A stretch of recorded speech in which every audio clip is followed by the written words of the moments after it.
Hey, she got 4C here. That's what I need, yeah. What is good, family? This is your girl, Courtney Michelle, the Renaissance Belle. And I had to play that little video to start it off. That is my boy, Jalen. You can find him at officiallyjalen.7. He's a young artist out of Nashville doing something different, especially when it comes to talking about Black women hair and appreciating our hair. Hardly hear that in hip hop music. So I just wanted to play that a little something different to start off the show. So thank you guys for tuning in and coming in and joining me today. Definitely, I know you saw the topic of what we're going to be talking about. Hair. Men, what is it that you want? What do you want from Black women regarding our hair? I know we had a awesome discussion last week on the Lapeef Let's Talk. And I kept thinking about it throughout the week. I know we were talking about, natural and, what do men want in a woman as far as how she dresses? Even besides her clothes, how she carries herself and plastic surgery and makeup. And I think the consensus was men want women to be natural. And I think a lot of us on the panel when we were talking last week, I was like, yeah, men want natural, especially natural hair. And then we kind of start thinking and discussing, well, what does it necessarily mean to be natural? So that's what I kind of want to talk about today. I'm going to be taking calls, and I do have a special guest that's going to pop in later. So this should be definitely interesting. I will say for me, and I don't know if I have a dog in a fight or if I do. My natural journey started kind of interesting when I did my big chop. I was living in Atlanta and I was getting sew-ins. I was in the ATL. So, of course, I had to have my hair laid, and I'd be walking into Club 112. Don't tell nobody. But my hair was like, oh, laid, my sew-in. I had a sew-in for maybe 6-7 months, continuously. So I was, again, one of those women that you didn't know what my natural hair was because I always, was keeping a sew-in in. And there was the one time where I was getting it taken out and redone, and I was touching my roots. And I was like, my hair is a little wavy. And I looked in the mirror. Now, mind you, I had a perm maybe since the 4th grade. And so from going there and then, God knows, having a perm for right at 20 years, I looked at my hair, and I was the first time that I saw my natural roots. And I know that might sound interesting. It's like, man, you've never really seen your natural roots, but I've always had perms. And then when I had the sew-in, it grew out. And I thought my natural hair was so pretty. So after that, I told the lady, I said, just cut it. I want to see what my natural hair looks like. And if I don't like it, we'll sew that junk back in. So I cut it. And I fell in love with my natural curl. And I wanted since then just to rock it. And I didn't have any ideas as far as with me being, so pro-Black and I'm going to be like Angela Davis. I just didn't want the perm anymore. I didn't see the need for it. And so I hadn't had a perm then. And so it's been maybe about 13 years since I gave up the creamy crack. However, as you guys know, you see me on Lapeef every week. I blow dry my hair, I flat iron it out. So usually I have straight hair. Today I decided to show you my curls today, but I usually flat iron my hair.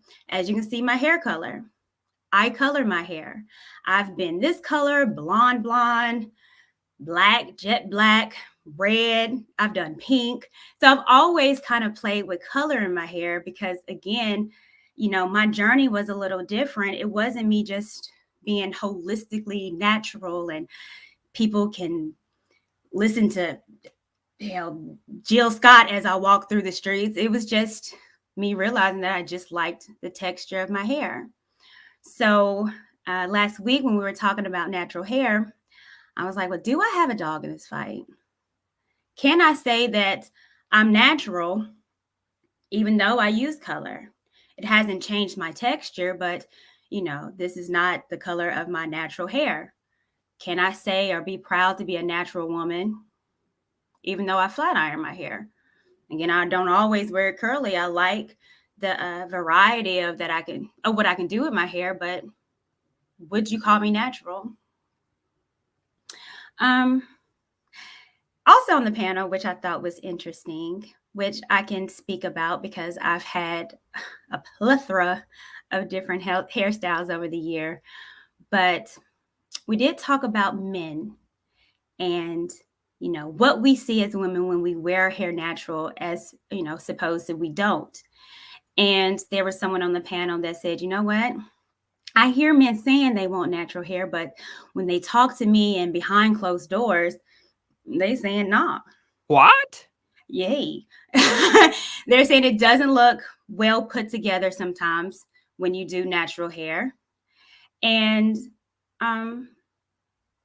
yeah, especially going into corporate settings with natural hair. Is it appropriate? So some of it was some pushback with natural hair and with men saying they want it, but then do you really want it? And if you want the natural hair, what does that natural hair look like for you? I added some photos that I'm going to share about some of my journeys that I had. So let me pull this up. And some of these pictures, y'all, look, y'all bear with me, okay? But I remember that there was a time where I went jet black. This picture was actually in Chicago. So good. So this was like I went jet black and just trying new hair colors. And I said, well, let me, out on the town, let's do jet black. Back in the day, sew-ins, that don't even look like me. Don't judge me, people. But, sew-ins that I used to have in my hair, which you couldn't tell me nothing. All day I rock hoops. That's my thing. Then, getting my cut and doing something different in a corporate setting. I was at work, but I used to rock an afro. And so I used to, go to work, and I didn't care about the corporate setting because I already had the job. But I used to rock my fro and I loved it. It was, well kept, but I got so many compliments on my afro. So now, I do a wet and wavy, which is different, I think. I will also put on a wig. Don't get your girl twisted. Usually I don't, but it's just, I've always loved playing with hair.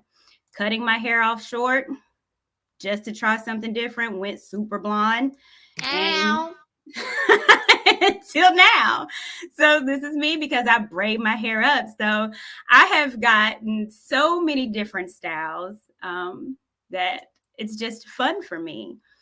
And again, is that natural? Is the coloring, is that natural? Do men care? The braids, it ain't a sew-in, but do men like braids? So I want to kind of talk about that as well. Hope y'all didn't joke on me in my pages. I am looking at the comments now. Y'all be nice to me. I'm trying to open up. So I'm going to send out a link for someone that I know is supernatural. So I will wait till she gets on here. Something I do want to talk about too, and y'all saw my different pictures from, the sew-in to the jet black to the braids to the afro. What we don't talk about a lot is how are we approached when we have this hair? I can honestly say from when I have my afro, I am completely approached different from when I have my very long braids down to my butt. I'm approached differently. And I think that is a stereotype of Black women and our hair.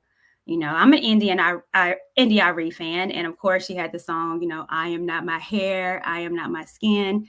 And I don't know if I believe that. I do believe that, what you put on and the image that you have when you step out the house is how you're going to be treated, even though it's not necessarily a good thing, but it is what it is. So when I step out with an afro, the stereotype of me is usually that I listen to neo soul and I'm lighting incense and sage in my house. Anton would call us the earthy people when I had my afro. So I get approached completely different. When I had my sew-in my hair, got approached differently, a little bit more aggressive. It wasn't a, what's up, my sister? I want to meet you, my sister. My fro, my sewing. It was like, what's up, my girl? What's up, baby doll? And it's like, okay, either one. Okay, it was interesting. But for me, and when we say women are, we're not a monolith, I think that goes with our hair too. I think that we should have the freedom like every other culture has. So not necessarily saying with the perms, but being able to play with different hairstyles and different colors like every woman does globally. I think we should have that right. Some people might not think so. I know I've had men to tell me, no, the blonde is because you want to look European. I don't. I just like to have fun with color. So I do have someone that popped in. I guess I could bring you up for a little bit. So this is a young lady that I'm going to bring up. You guys know her very well. She is probably the most natural girl on the Lapeef Network. JR. Hi. Why JR? Because he wants to be natural. He thinks his beard is going to be a conversation. Can you hear me well? I can hear you. How are you doing, darling? I'm good. How are you? I am doing well. I loved the pictures. I don't think I've ever seen you with like multiple, like I've seen your hair how it is now, straight and curly. Yeah. My favorite was the afro, the big blonde afro. Thank you. Well, let me tell you about my big blonde, right? Because when I feel most confident when my hair is like that because I stand out. Mm-hmm. And for me, I think when you go natural, and especially when you do the big chop, oh yeah, you got to have some kind of confidence in yourself to be able to do it. So I brought you on because you are, your hair has been a topic of its own on the show, where it's in a puff or 1 to 2 out, pull back, how I usually do it at the end of the show because I know you're hot. So tell me a little bit about your hair journey. And about you being approached, because I know, some people might not think because of your hair that men are not attracted to that. Okay, so I had a perm. I got a perm probably in like, I want to say like 5th or 6th grade, somewhere around that time. Had it all the way until college. In college, I stopped perming my hair and I was like, I'm going to grow it out and wait until it's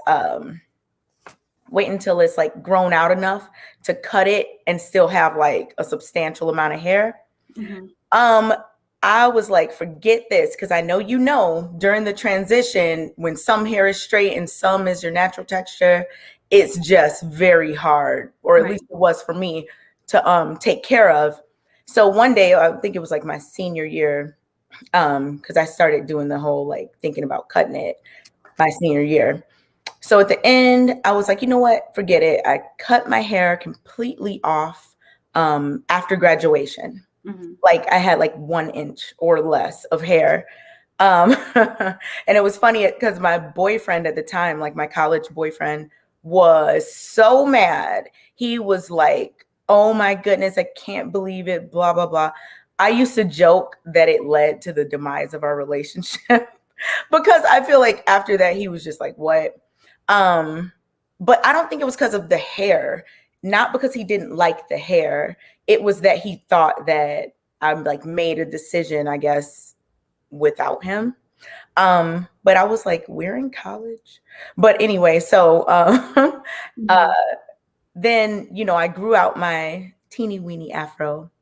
And I've just had my hair natural ever since after college I cut it. Yeah. So since being natural, and I kind of gave with me that I've noticed a difference from moving to the creamy crack to the natural, and then sometimes doing the straight and the not straight, how I'm approached is different depending on my hair a lot of times. I mean, if you know me, you know me, but if you don't, and I walk out, let's say, to the gas station, how I get approached, with long, straight, Courtney hair is different from a fro. So do you experience that? And if so, why do you think that is? So I definitely notice a difference in the type of approach that people use. Mm-hmm. I would still say the same, like there's a wide variety of men that approach. It's just the type of approach that they use is a lot different. It's a lot more respectful in my observation. It's a lot more, gentle and, respectful, I guess is the word I want to use. Yeah, I definitely notice a difference. It's huge. I know that some men like natural hair to be a certain way, maybe straightened or whatever. They just want the hair that grows out of your head, Right. regardless of anything else. But I honestly think that a lot of men actually like the textured hair, like how yours is textured. Like you have your defined curls. How mine is still textured, even though it's like a twist out and it's almost stretched or whatever. I don't think that I don't think men have any problem with natural hair, even when it's textured, even when it's not dyed. Like, I think they really like it. And Yeah. I would say the same amount of people approach. It's just the approach is different, very noticeable. Yeah, I agree. I think, and I'm going to, of course, have guys call in because I don't want to just say, I think men think this way, because I want them to let us know. But I agree. I think men love texture because here's the thing. Um, you know, I think we can agree that majority of people want to be with their people. Majority of Black people want to be with somebody Black. Majority of white people white. Like we get it. Mm-hmm. So Black men have our hair. Mm-hmm.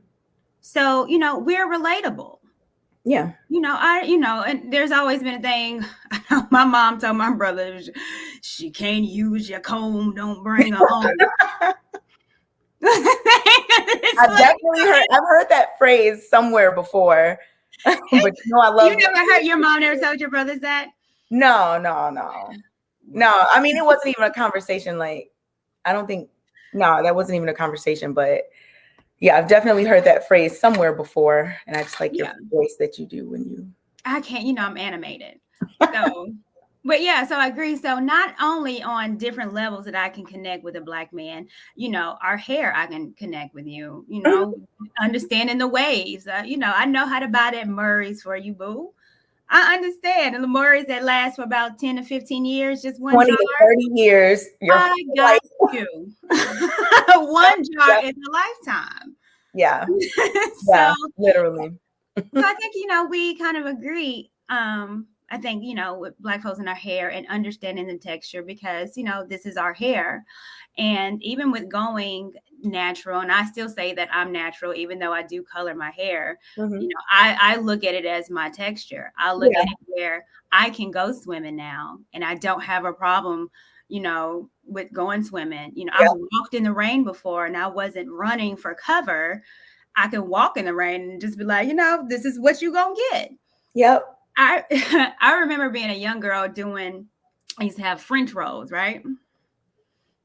Are you talking about like the French roll, the one that I'm thinking of? Yeah, your hair is like a whole roll. Yeah. And then you bobby pin that up. You had a French roll, Courtney? I did. I did. That picture you should have included. So I wasn't ready for the laughter. But I remember as a child, sleeping like this, where my hair had to stay for a week and I didn't want to move it or lay because I didn't want to mess it up because my hair had to last. I remember my mom getting mad at me because I sweated my hair. So, she would straighten my hair and then, it would kind of curl up and it was like, it's making me upset, your hair, you sweating your hair. And this like make sure you bring a fan. Keep this style. Right, take the shirt off or something. Quit sweating. Take the covers off. And me sleeping like this, and I'm freezing because I sweat. So then we had to turn on the AC, and it was just so a lot of things go into. I think that specifically for Black women, hair has been just a huge part of many of our lives. Like, it's just such a huge thing for so many people. And it's so deep rooted. Like, it's really a lot to unpack. Some people won't even leave. There's people that I've known for a decade or more, and I have never seen their real hair. Like, never, not once. Right. You know, so just that, like you were talking about the pressure of, you know, keeping your style and all this for a certain amount of time when you were younger. That same sentiment kind of travels to adulthood too for a lot of people. Yeah. Having to look a certain way when you leave the house or whatever. It does. And, you know, even to this day, I think a lot of times what I'm having to deal with, you know, with my natural hair is now on a corporate level. I remember going to training in my job, and there was a young lady there, another Black woman. It's not a lot of us where I work. And she had braids. And before she walked in, she asked me, you know, do you think my hair is okay for me to come in a job with braids, or should I have it pulled back? I'm very nervous about my hair. And I'm like, no, you should be okay. My job is quite liberal, but those are the things that we have to think of that I don't think any other culture has to think of, is when I walk into a job, you know, what are they going to say about my hair? And, you know, looking at different news articles and, you know, Channel 5 News, where, you know, there was a kid on the wrestling team that had, they wouldn't let him wrestle because he was forced to cut off his locks. Right. So on the mat, you know, before the match, he's there cutting off his locks, crying. Yeah. You know, and my homegirl's a lawyer, and, you know, they passed the bill. What was that bill called? The Crown Act. The Crown Act, which stands for Creating a Respectful and Open World for Natural Hair, is a law that prohibits race-based hair discrimination, which is the denial of employment and educational opportunities because of hair texture or protective styles. So we have to bring laws in order for us to be ourselves. Yeah. Oh my goodness. Remember the very first episode I was on? We talked about like the corporate setting and all this. And I mean, there would be no reason for laws like that if this whole anti-natural Black hair texture thing wasn't real. Like, it's definitely real. And like you said, people, like, I'm in a few natural hair groups. I'm in a few teachers groups. I'm in a few, you know, just different groups.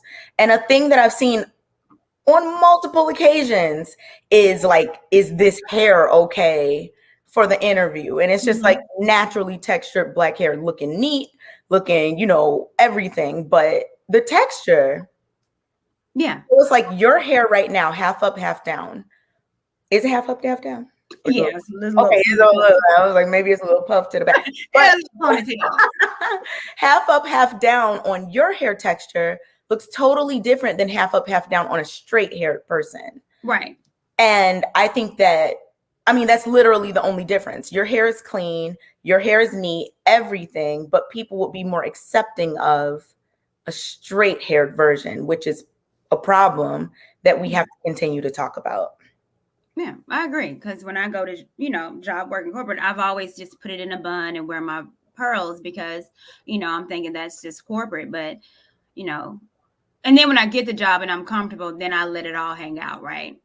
I'm there, you know, but, you know, we have to have laws enacted. And this goes for men and women, especially with people that have locks, you know, and, you know, going to the job and them looking like, oh, they have locks, ew, because there's a stereotype of that. I know I've heard white people say, well, it just looks dirty.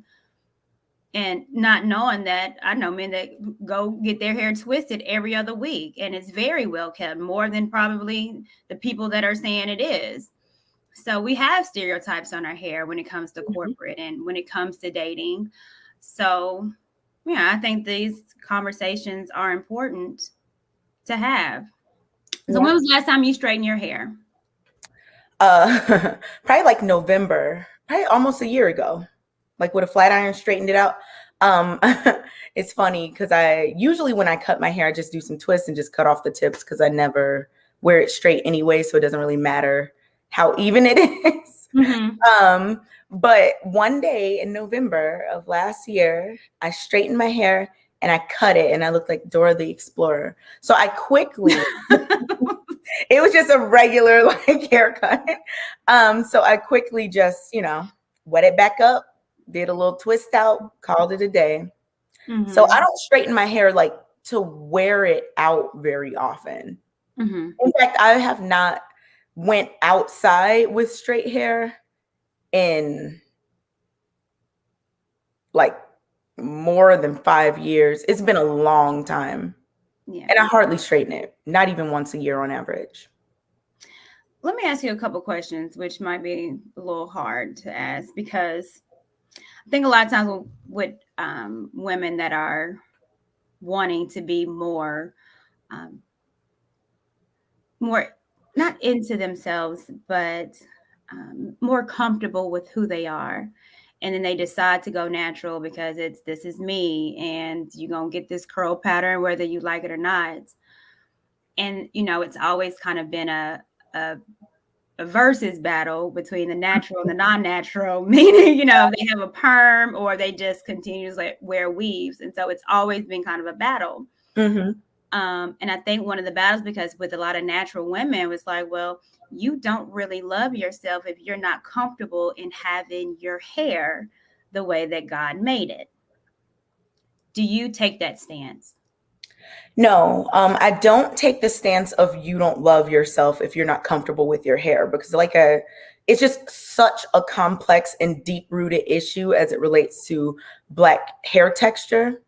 So I almost feel like it's just ingrained in some people. Some people, I have a friend who has had a perm or a weave since kindergarten. She told me that, and I was like, she's like, no, because she just like started wearing her natural hair out. And I'm like, I was like, when was the last time you did this? She was like, kindergarten. I'm like, kindergarten. So like when you start out life, a certain way, and you just grow up that way, I don't even think it registers as any type of lack of love for yourself. It's just what you do. This just how you get to know yourself. It's just how you grew up. I do think that it's important for us to undo some of that automaticity as it relates to looking at straight hair as the standard for Black people. We need to undo some of that because I think it heavily affects children, which is, we want to break the cycle. We want to get to the point where people can wear their hair however. Like, I'm not mad at people that straighten their hair, wear a wig, but we should look at our natural hair textures as the standard for Black people because it's standard, Yeah. There was a great question that I put up, which is another topic that I want to talk about too real quickly before we take any calls, is what is good hair? And I would say it for me, which I do fall a victim of, is, understanding what good hair is. And, I think a lot of Black people will say, well, good hair depends on how coarse your hair is.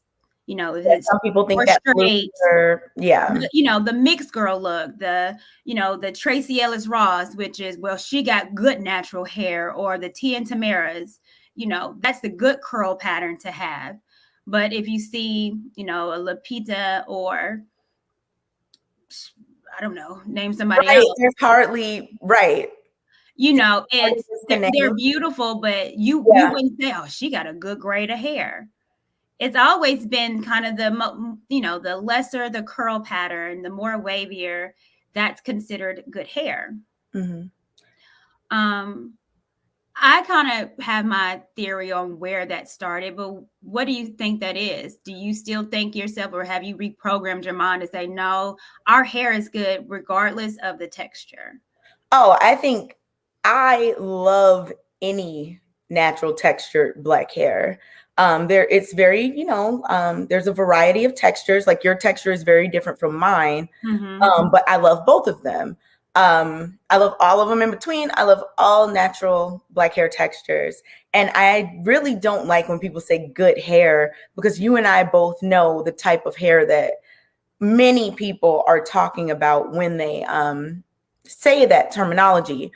So for me, healthy hair is good hair. Like any hair texture that you have that you know, take care of, that's good hair. Any healthy hair. Yeah.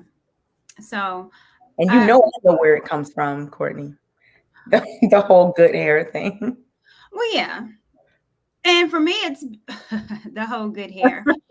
Well, let's look at it back. And this is not to play the victim Olympics, but where Yeah. did it start? Give that Yeah, I hate, but we have to look back disclaimer. and it's not victim Olympics. It is what it is. So, when we came over here to Africa, we had all, mind you, we came from different tribes. And our hair was colored back then. They used kind of like a clay to make it a really pretty red. Wasn't extensions, but they did things to make it longer. The hair shows still kind of look reminiscent of how Africans used to wear their hair back in the day pre-slavery. So when we come over here, we're all mixed up, have no idea what our culture is because, we've lost our language, lost our food, lost a lot of our traditions. And one of our traditions was how we maintain our hair. Yep. So when slave owners came having sex with us, having mixed babies, they got treated better. Yep. Now, mind you, they got treated better because the fathers were the slave owners. But again, they were lighter. Their hair was less coarse. And so that in essence made it where, well, now this is what Black women need to look like biracial women. And if you didn't have those light skin, long hair attributes still currently now, you're not looked or deemed as beautiful. Yeah, that's a deeply ingrained thing in a lot of people. That's why I always say things like decolonize your mind. Like if people just think that hair that is looser or straighter or whatever looks better inherently, you really have to think about why do you think that? And if you've always thought that, you can't just say, oh, it's my preference, because it's so much deeper than that. Like you said, for hundreds of years, this has been a thing that has been internalized by people of all races, that just straighter hair, whether it be looser curls or whatever, is inherently better, which is just not true. Yeah. And then, even with colleges, I know, I'm representing Tennessee State University all day. That's my HBCU. But, how did it start? HBCU started by white people giving their mixed babies from, the slave owners places to go to school. And then there they had the paper sack rule where, you had to be a particular color to get into Howard, to get into Fisk, to get into Spelman. Your hair mattered. And even look at our sororities and fraternities. If you look at an AKA compared to, let's say, a Zeta, it's, historically has been different. I think I was talking to TJ the other day, she's a proud DST. And I said, even with looking at how these women step in sororities, AKA step is, they put the hair back and they're swinging their hair. And Deltas are a little bit more, formal, and they step in like the Qs. And so, it's ingrained even in, the Divine Nine. One of my favorite movies. Oh my gosh, Spike Lee. Good and black hair. Do you remember that? Where they had, it was, yeah. Y'all tell me what movie. Now I can't. Can't they? Come on, Chat. School days. School days. Where they have to, yeah. And that right there shows, how our culture, and it's not, we can talk about colorism, but let's talk about our hair, where, it's the long hair, colored hair, straightened hair, weaved hair, had this look, and, those were the wannabes. And then the jigaboos. Forget about the complexion, but they were natural. Their hair wasn't weaved up. Their hair was, this is my hair and I'm proud of it. So you had the wannabes and the jigaboos battling out. And that just represents, and it's still to this day, that movie is 30 plus years old, but it's continuously in our community with our hair and our battle in our hair and what is beautiful and what makes me feel more confident. And is it I'm doing my hair because I have insecurities about who I am? Yeah, Spike Lee, I love him. It's always interesting because at school there is a noticeable difference when a girl gets her hair straightened.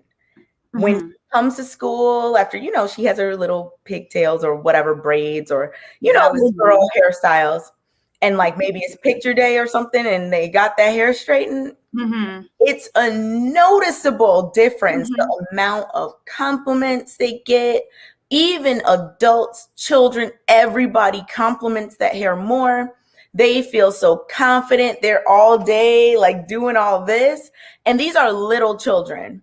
So, of course, I will always love for a kid to be confident, but it's just when I think about it, I'm like, we really gotta, uplift natural Black hair more because for a little kid, to have a change in attitude, a change in confidence based solely on whether or not their hair is straight, to me, speaks to just a bigger issue in our community that needs to be addressed fully by everyone. Yeah. I agree, because I was one of those. Now, me and my mother. So, I was one of the kids where, my mom would take me out of school and not take me out of school. I would go to school late because she would have an appointment for me at 6, 7 o'clock in the morning to get my retouch done and, my curls. And so I would go to school. You couldn't tell me nothing. Oh, yeah. I would sit by the fan in the back and, walking, and I walk back there, the fan, and I had the fan blowing like Beyonce. And I'm just, you couldn't tell me nothing. So I was one of those, but my hair, and now mind you, I think this was like 4th, 5th, and 6th grade where, I would be late to school because I had to get a perm. Where, no, you're not going outside with your hair looking like this. You will. That's still till today, Courtney. Till this day. That's till this day. Why were you absent? I was getting my hair done. Getting my hair done. Yeah. It's a thing for sure. Yeah. And it wasn't looked bad upon. This is what it was. I had to get my hair done. So I was late to school or miss a day, and I still, now mind you, especially with me going natural and then doing the big cut. Now, my mom's very, very, very, very bougie. So when I went natural, my mom was like, so this is a face? So it was like, not. No, Mom. Yeah. Not. And still, my mom rather me straighten my hair than have it like this or froed out or anything. But that's just like my mom. And, okay, I have been 21 for the past 17 years, and being 21 for 17 years, you would think my mom would still, get it and be like, okay, this is Courtney. But no. Oh, she still talks about it. Courtney, what? Have you gone? I mean, I got a new stylist, she straightened my hair so good, girl. You want to try out? Yes. And now that I have a daughter, it's the same because my daughter's natural, of course. And so I don't use any products or anything like that. So, it's the same, well, I scheduled this hair and appointment for her and it's a keratin treatment. I'm like, we're not doing any chemicals in my daughter's hair, But again, these are how our parents were. They ingrained it in our head where, get perms, get your hair straightened. It's more presentable. You look more professional. All that hair going wild. It don't look manageable. Can you get the comb through it? And so these are still conversations that I'm having at 21, 17 years later. Yeah. Yeah, I think that it's a cycle that has to be broken. Like my mom, I guess, was the one to kind of break the cycle. Grandparents think of things a different way. But my mom, when I was in high school, maybe high school, oh my goodness, so hard to remember. But my mom had natural hair for a long time. She had a perm like way back in the day, but she went natural before I did. She used to wear afro and all that, while I even still had a perm. And I was like, okay. So like there was never any pushback from my mom or dad about natural hair, which made it, easier for me because I knew I had like the support of my family. And that even sounds so strange to be like, I knew I had the support of my family to wear my hair. Natural, what God gave me. I know, doesn't it? That sounds strange. Like, yes. Yeah. And it does. Where, I have to ask, or, I feel, kind of a way going to family functions when I know it was my grandmas and my aunts, and wearing it in a fro and being looked at, oh, you Angela Davis today, ain't you? And it's like, no, I'm not, being a revolutionary. I'm just taking it out.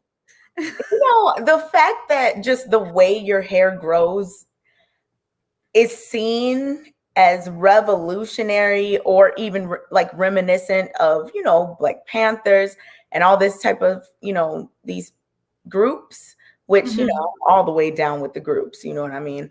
But the fact that like just the way your hair grows has to be attached to something is so bizarre. Yeah. And it's just like, it's literally how your hair grows from your head naturally. And like you said earlier, this is not a thing that I don't think a lot of other races of people have to put so much thought into. No. Like how many sloppy buns have you seen, Courtney, on like a naturally straight hair person? Just sloppy bun thrown up. Well, that's a style. The sloppy bun is a style. Literally a style. But if I have my natural hair, which I do because I don't care, it's whatever, but throw up my natural hair into like a sloppy puff, it's a big deal, even though it's the same exact thing. Yeah. It's just our hair is different. Yeah. Yeah. The only thing different is the texture. So if people only, I can see if people are just like, I don't like ponytails, okay, fine. But if you're cool with a straight ponytail, but you're not cool with a Afro puff, there's something you need to maybe unpack and think about. Yeah. Do people ask to touch your hair? I haven't been asked. No one has asked to touch my hair in a long time, but people have just touched my hair. Like people that I know will just come to me and be like, oh, and I don't care about that. I'm not a big, oh my goodness, don't ever touch my hair. Now, a stranger, that hasn't happened in a long time. I think people have seen now that like social media is so huge, like that's just something that you shouldn't do, at least not where I'm from. So I haven't really had that experience, but definitely like people I know touch my hair all the time. Like, oh, I like it or whatever. Yeah, I don't think I get that as much either, but I do, especially with the fro. But, interesting enough, I get more compliments from other cultures and races when I wear my hair natural. Yeah. If I wear my hair straight, I blend in. But natural is like, it stands out. It's so cool. It stands out. And I think a lot of people don't even know or haven't even seen a huge amount of women, depending where you are, wearing their natural hair. So if you're in certain places or at a certain type of event, you'll see that lots of the hair is straightened or, weave or braids or whatever. So I think some people are just literally in shock, like, oh, I like that, because it's just so different than what a lot of people are used to seeing. Yeah. There was a super chat that came in and wanted us to talk about, which I think it's something too with Black women, our hair, and exercising. Oh, that's definitely a thing. It is a thing. Yeah. Which I hate to say it, but yeah, when we get our hair done again, sweating, this is not what we want to do. like this hair costs a lot. I know that, the hair industry is a multi-billion-dollar company. Mm-hmm. And out of all the hair products made in all of the USA, Black women buy 80% of it. And we make up Black women in America. What are we like? What percent? Probably less than 15% of Black women in America, but we buy 80% of the hair products. If you talk to a regular Black woman, high. yeah. And even going natural, how we're trying natural hair products to still, style our hair, with Carol's daughters and all this different natural stuff that we are still using in our hair. I mean, it's expensive and it's amazing because you talk about like the weave industry and stuff. We don't own any of it. Even I think, the hair stores is majority of it's Asian owned. We have a Black hair store here, but that's a rarity. I think we own maybe 3% of the hair stores in America. Majority of owned by Koreans. So even when we talk about natural hair, we're not even creating or owning our own business to support our own hair. And you know what? That's interesting too. Even the exercise part, I read about that before, that some women are, less likely to work out because they don't want to sweat out their hair. And then the part that you said about the natural hair care industry. So, Black women were buying a lot of products to make their hair straight or whatever. And then when natural hair started to be more popular, they, quote unquote, are like, okay, how do we make up for this loss in money in this area from these consumers that are just the biggest consumers of these hair care products? All right, we're going to buy out these Black companies, like Shea Moisture. I think Shea Moisture used to be Black owned and it's not anymore. I think, don't quote me. But, buy out these companies that used to be Black owned. And now that's going to be part of our hair real estate as it relates to products. So, I mean, it's a whole thing. Just, I guess they don't care what you buy as long as you're buying something. That's why people talk about how expensive it is to maintain natural hair. And it's like, it's really not. The only time it's really expensive is if you're trying to get your hair to do something that your hair probably shouldn't even be trying to do. And that's the same way I feel about people saying like natural hair is hard to maintain. It would be hard for me to maintain bone straight hair daily because my hair will be fluffing up throughout the day, just always. But if I know what my hair is going to do and I let it, it's extremely easy to maintain. So I think it's just relative. Yeah. And I agree. And I'm going to drop the link to get some calls in. Particularly, I want to hear from men. Yeah. Like, what do you think about, Black women hair? And, don't hold nothing back because, we've heard it all. So want to hear that. And I want women to call in that's gone natural or women that don't want to go natural, that still, having perms or things like that. Because I think it's interesting, especially I remember back coming to America. Let your soul glow. Yes. The Jerry curl. Let's not forget about that. Let's not forget, that we wanted to change the texture. I mean, we have gone through it all with our hair and we still continuously go through it because it's not in mainstream. Yep. And, when we look at our hair and when we look at TV and we look at models, you're seeing a difference now, but, that it's a nuance. Mm-hmm. What you see is long, straight, weaved out hair. And I know a lot of people say that it's a protective style as well, too, which I push back because I'm like, well, how long are you going to protect your hair from? I mean, you've had a weave in for 3 years. You should protected it from for 3 years. Protective styles, people should just, if you just like straight long hair, that's fine if that's what you like. Mm-hmm. But like, I feel like sometimes people feel like they need to be defensive. Like, oh, I have hair under here. This is just, but my thing is, I have no problem with somebody wearing a wig, a weave, whatever they want to do. Mm-hmm. But I think we just have to be more honest about the conversation, more honest about where these things stem from. Yeah. So that we can shift the mindset a little bit. Yeah. So I agree. So like I said, people you can call up. Kay, let me ask you another question as well too. Because I know as far as, our hair with the exercising, which is could be considered an excuse. Do you think that's an excuse for us to not do stuff like exercise? I personally don't. Like, I've definitely seen women at the gym with sew-ins and everything, tied up in a little, whatever, and still working out. I've seen that plenty of times. So it's not necessarily an excuse. I don't think so. Yeah. But then on the other side, I didn't realize that like you had to pay for the hair and then you had to pay for someone to put it in. And you could be paying like you could be paying like $700 to $1,000 or more, like to get your wig done, get it put on. Yeah. And I'm like, well, if somebody paid that much money, they might not want to mess it up.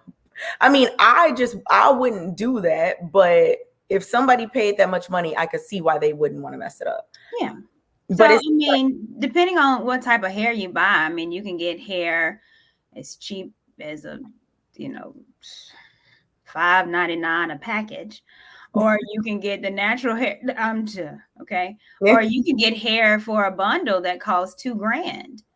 See, and that's not even putting it in your hair. So yes, I mean, it's expensive to keep up. I know there was women that I've heard that has told me, yeah, probably over the year, I spent a good maybe $10,000 a year just getting my hair done.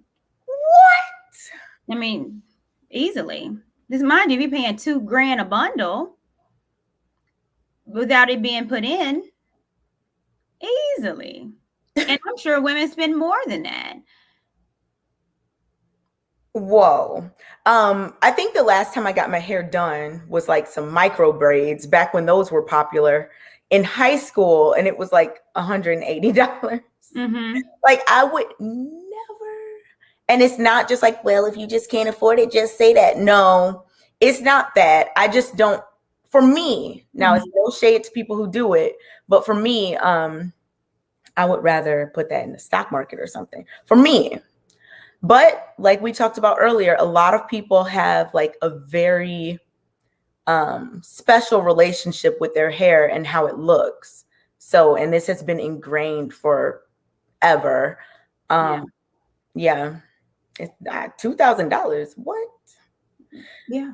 And I'm frugal. That's why I was like, let me go. This is way I couldn't, like, even when I was getting my sew in, I was like, okay. And I had a little hookup because the lady was my friend. I was like, this is becoming a little too much for me. So I'm gonna bring someone up. She was on the show from last week. Are you there, Sila? Hi guys, how are you guys doing? Nice to talk to you again. How are you? Nice to talk to you too, Courtney. I'm good. How are you, Kay? Hey. Hi. Nice to meet you. I love this topic, and I missed. I think I just got on about 10 minutes ago, so I missed the majority of the topic. But I'm so happy you guys are talking about this. I went natural about 10 years ago for the first time, and I didn't know my hair texture. My mom started relaxing my hair like really young. I had a different hair texture than my mom and dad, and they didn't know what to do.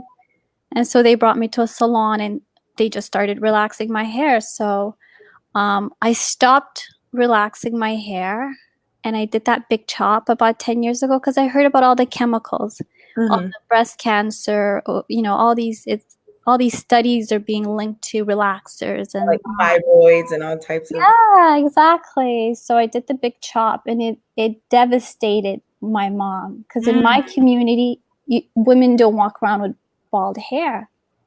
Like it was such a shock, and she cried, and she's like, people are gonna think there's a funeral. What have you done? All this stuff.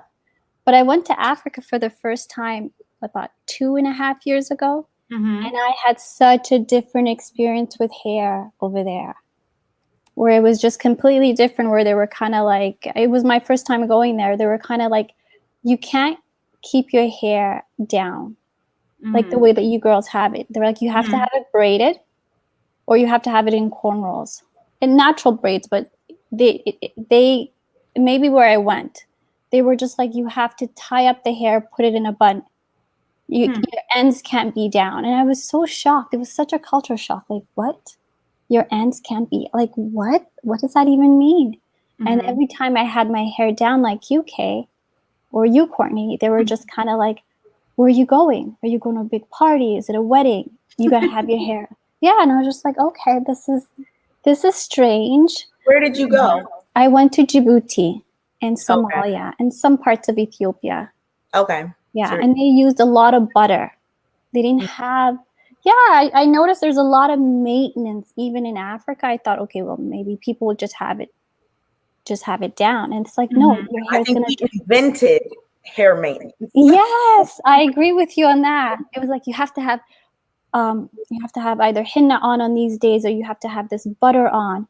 You have to do this, you have to do that. It was so much maintenance. And I kept saying, but why? Why? And they're like, well, your hair is going to dry out and that's going to take more time. And I guess just water resources as well. Like, it was just kind of like, okay, like everyone either had it in a like a light scarf, not like a hijab, like a light scarf, or they had a big hijab on, or they had braids, or they had a bun. And it was just like, oh, okay, that was just strange. I was like, okay. But I think my life has become much more blessed natural with natural hair. I really think so. I think there was a shift. I just noticed a shift. I don't want to go into too many details, but I did notice the shift with my menstruation. Certain factors, I didn't know I was relaxing every 3 months. And it was just too much. It was just too much. And it's just like, okay, well, I am so grateful that movement started. I don't know when it started. I live in a really rural place, but it eventually reached us. And it's the best thing that has ever happened to me, because it's like, okay, I don't need to do all these chemicals. Right. Okay. Well, thank you. I appreciate your call. I'm trying to get to someone else, but no, and good talking to you guys. You too. Thank you for joining again. Good to hear from you. Bye. Have a good day. Yeah, and she spoke about a lot too, because I wasn't getting my retouch every, what she say, 3 months. I was, every other month.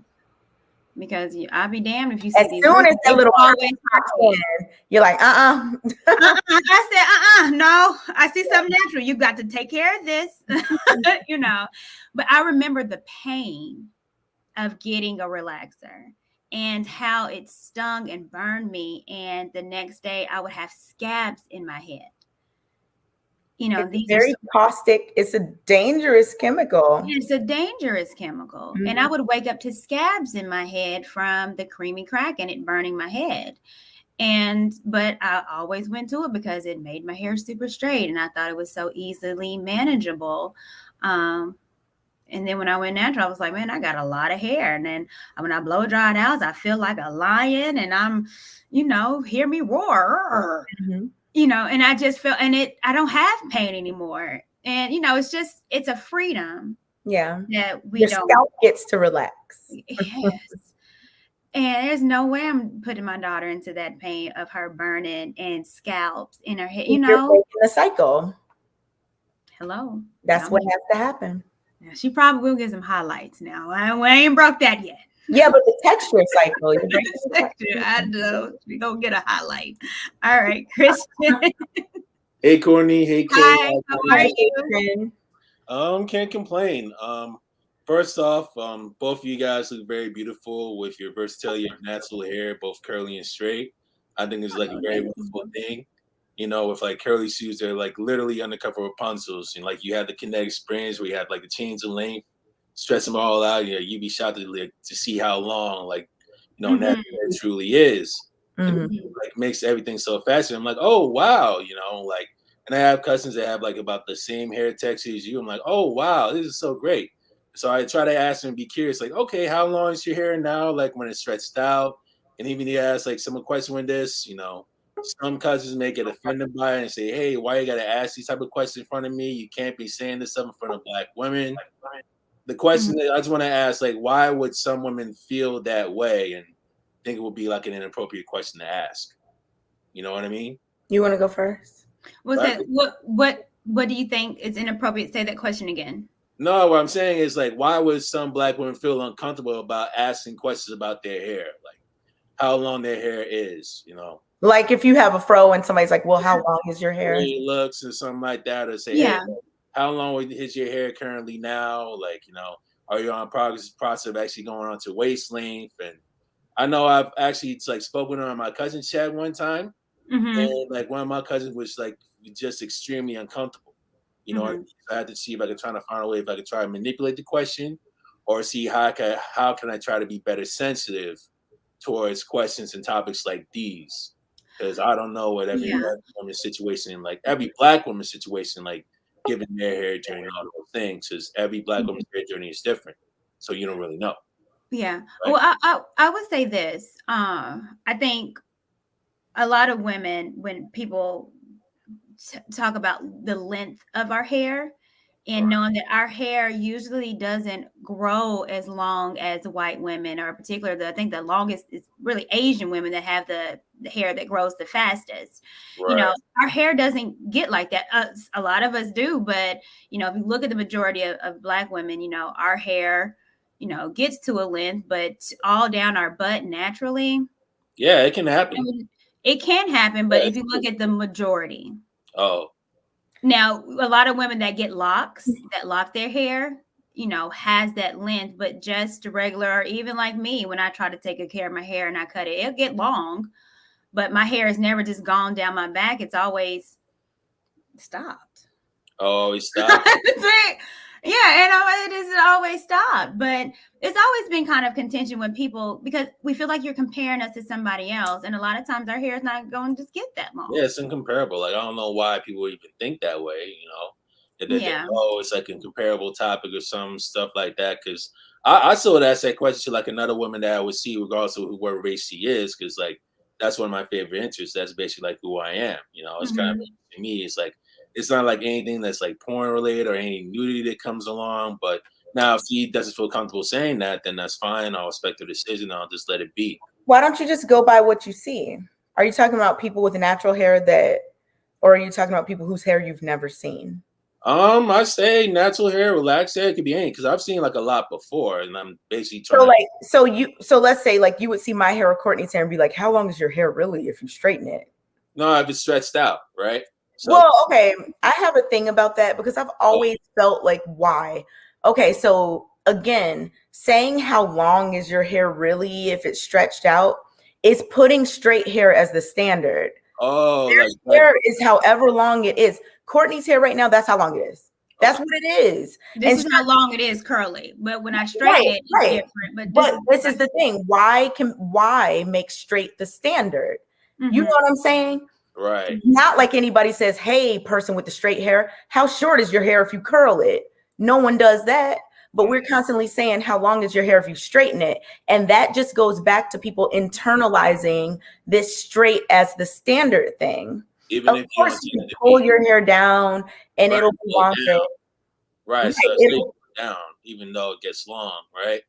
Basically trying to see like the actual length. But that's not, again, calling it the actual length to me, because I've had this conversation before, is making straight hair the standard. Why do you need to know? If Courtney wears her hair like that every day, let's just say, right? Why do you need to know how long it is straight? No, I'm curious. Why the curiosity? Because if you know Black women hair is curly. Exactly. Right. Correct. So you're making straight the standard. Oh. Why I think some women, are like, they feel insulted by that.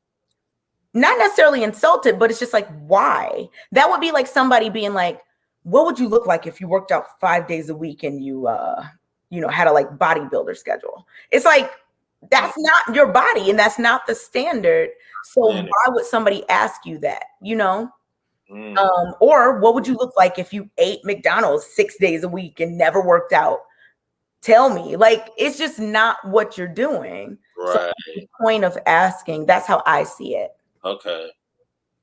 All right, that answers my question right there. I never even thought of it from that standpoint, even though I'm curious. I don't mean to try and act it that way because it's like it's their hair, their choice. I'm not forced to like try and make a decision. I think it'd be insulting. Yeah. Force like someone to go into a straight stance saying it looks better on them. I'm saying is like they look like a lot better versatility. Having like so many weapons like on their head. However they wear it's like it's still beautiful regardless. You know what I mean? Even though like some may interpret this way, it's just not my intent. You know what I mean? It's a really deeply ingrained thing. So For a long time. For a lot of people. Oh wow. Well, I'm going to get to another caller. I appreciate you, Christian. Thank you for calling in. Thanks, Kate. Oh, no problem. Have a good Thank night. you. We appreciate you. You guys have a wonderful night. All right. Thank too. you. That's interesting. Fooly. Y'all can hear me? What's going on? I can hear you. Can't hurt. I can kind of see you now. Yeah. How are What's you? up, ladies? Hi. Ladies, you look good. I'm good. Thank you. Good. Okay, so let me ask you some questions while My you're popping up. So, what does natural? I didn't mean plan to on you? staying too long. I just got off work. I just wanted to show y'all some love. I didn't plan on staying too long, yo. But to answer the question, what does natural mean to me? When we use that term natural, do we even apply that to other ethnicities? That would be my return question, I guess, to answer that question. We don't. Yeah, so I guess natural would just be, you know what I'm saying? Yeah. Natural is just, I think it's self-explanatory, you know what I'm saying? Just however the universe made you from, you know what I'm saying, from the beginning, right? Without any alterations or, things of that nature. So that's kind of, like I said, it's kind of weird for me to answer that question because I don't. It sounds like my connection might be janky too. Yeah. A little bit. Well, no, you're fine, but I actually like that you brought that up because we don't ask other ethnicities. Well, are you natural? Is that your natural hair color? Is that your natural text? Because with white women straighten their hair all the time. Imagine asking every straight-haired person, "Is that your real hair texture?" Yeah, or asking every blonde white woman, "Is that your natural? Are you a natural blonde?" How short would your hair be if it was curled? Like, what? Hey, I really love that comparison you brought up too, Kay, because that was right on point. Yeah, like you don't hear the opposite of that. Like, how short would your hair be if it was crinkly? You know what I'm saying? You know what I'm saying? Curly. that doesn't get which speaks to the bigger issue at hand that people want to pass off as preference when it's way deeper than that. Y'all know me. I'm leading the league in the victim Olympics, so I try to keep it in context as far as the social engineering is concerned, because if we can just hone in on that specific phrase right there, social engineering, it pretty much answers a lot of questions as far as this corporate presentation of how your hair should be. Kind of the same thing I feel as though with and I might get some flack for this, but hey, it is what it is. How men are presented versus when they are in urban clothes versus suit and tie. Contrary to popular belief, there was a point in time where us Black people were predominantly dressed in our Sunday's best, and a lot of us were swinging from trees during that time too. So getting how you get approached in your dress clothes isn't necessarily contingent upon, you know what I'm saying, your status in those people's eyes. It's only irrelevant in our culture, at least in my opinion. You know what I'm saying? Yeah. All right. Well, thank you, Fuli. I appreciate you. I'm gonna take some more callers here. No problem. I see y'all tomorrow on the Lapeef Let's Rap. See you tomorrow. Yeah. All right, ladies. Bye. Good night. Yeah. Hey, TJ. Hi, TJ. You're on mute. How you doing? Good. How are you? Good. Y'all look lovely. Well, thank you. You as well. Thank you. I think the hair discussion, as Courtney, we were talking about earlier, goes back so many years. And my grandmother, who was born in the 1800s, was a Native American and Black, so she had very pretty much straight hair. And when I was living with my grandparents, they wanted to get my hair pressed every week. So again, because I had very thick, kinky, coarse hair. So I think it's something that we have been conditioned over the past, for centuries, quite frankly. For me, I've always looked at hair as an accessory. I would wear, I was looking at your pictures and it reminded me of me. I would go from short to long to braids to wigs. And I still do. My husband, he prefers my natural hair, when I mean this hair that's growing out of my head. But he knows that sometimes I will get into character and do something else. I think, I think, Come on, character. oh, absolutely. But I think it was Sayla said something that made me really think about my daughter, because when she was growing up, I got her hair done every couple of weeks. And I remember when she went to college and she cut her hair, I cried. I cried. Cry, cry, cry. So, and I don't think it's so much, well, in some cases it may be the straight hair, but I think in general it's because it's the length of the hair. And what I mean by that, men generally, not always, but men generally like long hair. They generally like long hair. I gave you the example of my son-in-law. My daughter wore her natural texture for years, for the first year or so of them dating.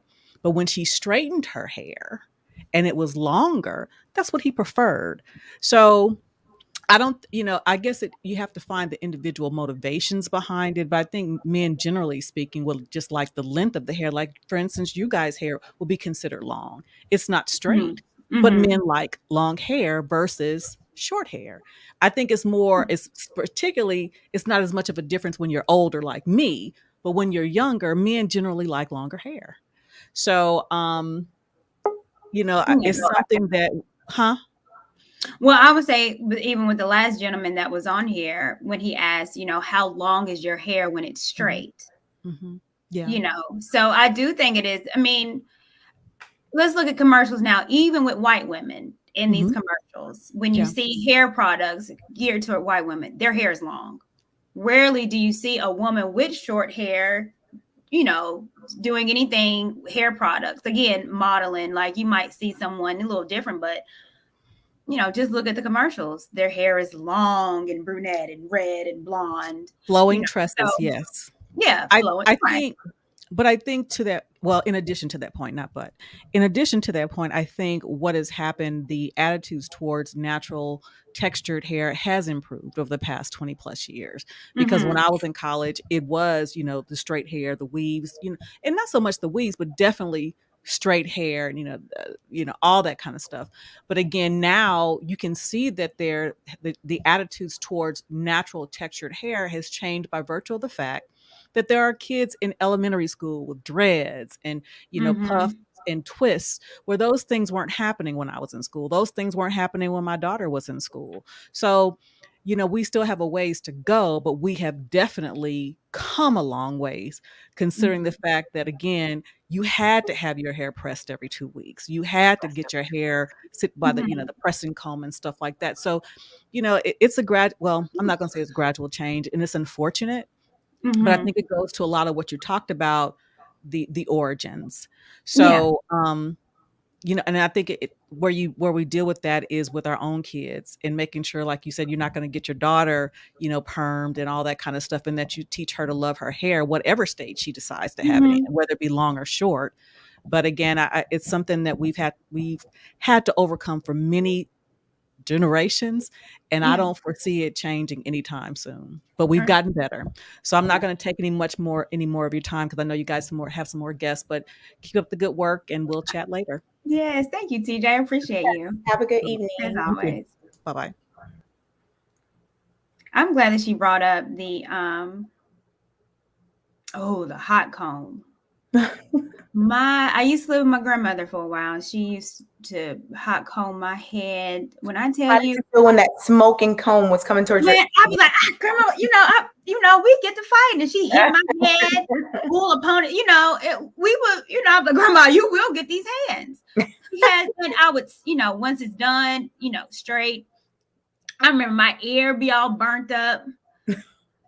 Cause she hit it by accident. She's like, "Oh, child, I'm sorry, baby." And I'd be like, "Grandma, that's my ear. Ain't no hair there." And the burning, the heat sensation, putting the grease on there, and then it's and I was like, "Oh, my hair is frying," and it's just the stories of our hair. It's just amazing. And I've had it all with the perms, getting my hair with that hot comb and burning. My neck had 3rd-degree burns on it because she's trying to get to my kitchen. And oh my God, it's painful. And, I think we are changing because, ain't nobody using hot combs like that anymore. And even with the sales of relaxer and perms, that's gone down the past 15 years, 30% down. So we're not getting those things anymore, which I'm grateful for. But yeah, we have a lot of other work to do. What's going on, Albase? Hi. How you doing? Doing How great. y'all doing? How are you? I'm doing good, Beyonce and Raven Simone. No, my Let me bad. cash app you something. You better stop. I gotta give you more respect than that. Huh? I'm trying to find. Sanaa Lathan. There you go. All right, Sanaa Lathan. That'll work. Well, tell us, let's talk about men, because I know we've talked about what we think that you want and, our hair stories and, trying to, build confidence in what God gave us and how it's always a journey. But what do men want? Yeah. So, I believe I'm me personally. I love natural hair. That's a big thing for me because my ex, I used to bug her about her natural hair all the time, but she didn't want to maintain it. She said it was too difficult, and she had, I think, 4C. I don't know what that means to y'all, but the 4C grade. That's like mine. Okay, yeah, and when she would have her hair like that, I told her I love it, but she would always have issues maintaining it. And I think this hair issue was a big, big deal because I believe that mental issues might be even associated with it. The chemicals you all put in your hair, the straightening of it. I think it's all like related. I don't know, but me and a gentleman, a friend of mine, we talked about that. We talked about the real hair you get from other countries like India, and how they put spells on it per se. I don't want to get, I guess, unpolitical. I mean, I want to stay politically correct, but who knows what's going on? And Kay, your thought about the whole political dynamic or the whole straight hair being a big deal and all Black women just focusing on that? It's unfair. I mean, because you all have beautiful hair when you do it the way you're supposed to. You have great hair. I mean, there's so many styles you can take. I mean, it's just crazy. Well, and I also think about all women focusing on that. I'm not sure what you're quoting. Well, I mean, I'm talking in general about the fact that, I mean, hold up. I'll ask you this question. Why is it that there's a lot of Black men who decide to grow their hair? They have such, it don't seem like they have the same issues women have when it comes to their hair. Well, give me an idea about that. I don't understand I'm that. glad you asked this because I think a lot of people, push back with that same aspect. Like, you don't see men out here doing this, and that. But if you look at like Black men's hair over time, from like the straightened styles they used to have in the, like in the 50s, 60s, or not even 60s, like the 50s and 40s or whatever time period. Don't quote me, but I think it was around then.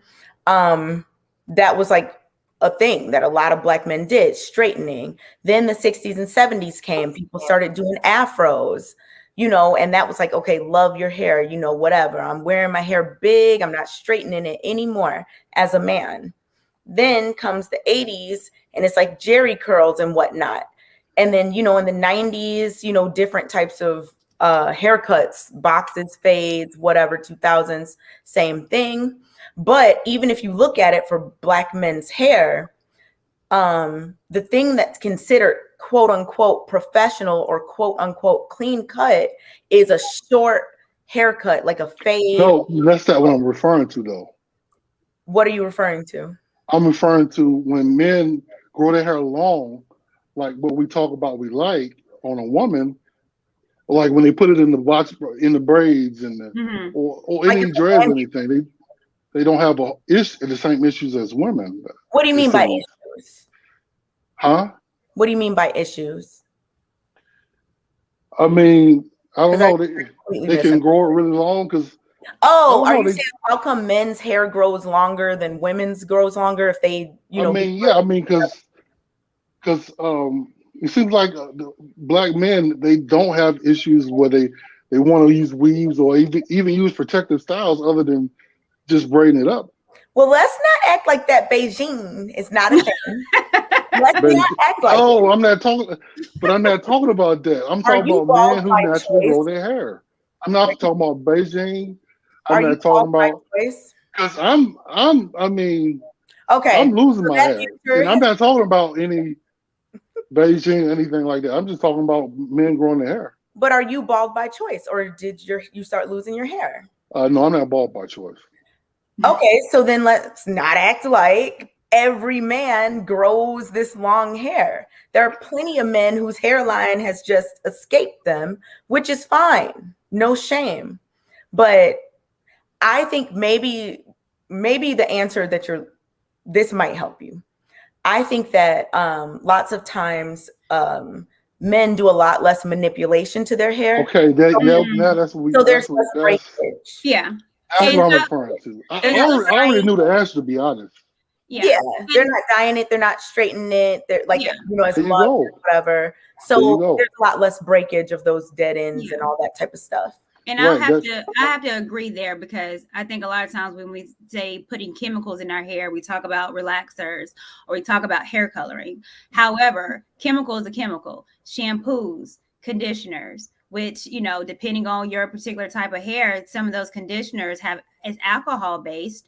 That dry out our hair, and Black folks' hair are naturally dry. That's why we don't wash our hair every single day. We wash our hair every week, some women every 2 weeks. It's because we need to keep our natural moisture in our hair. You know, so shampoos, conditioners, it's a chemical.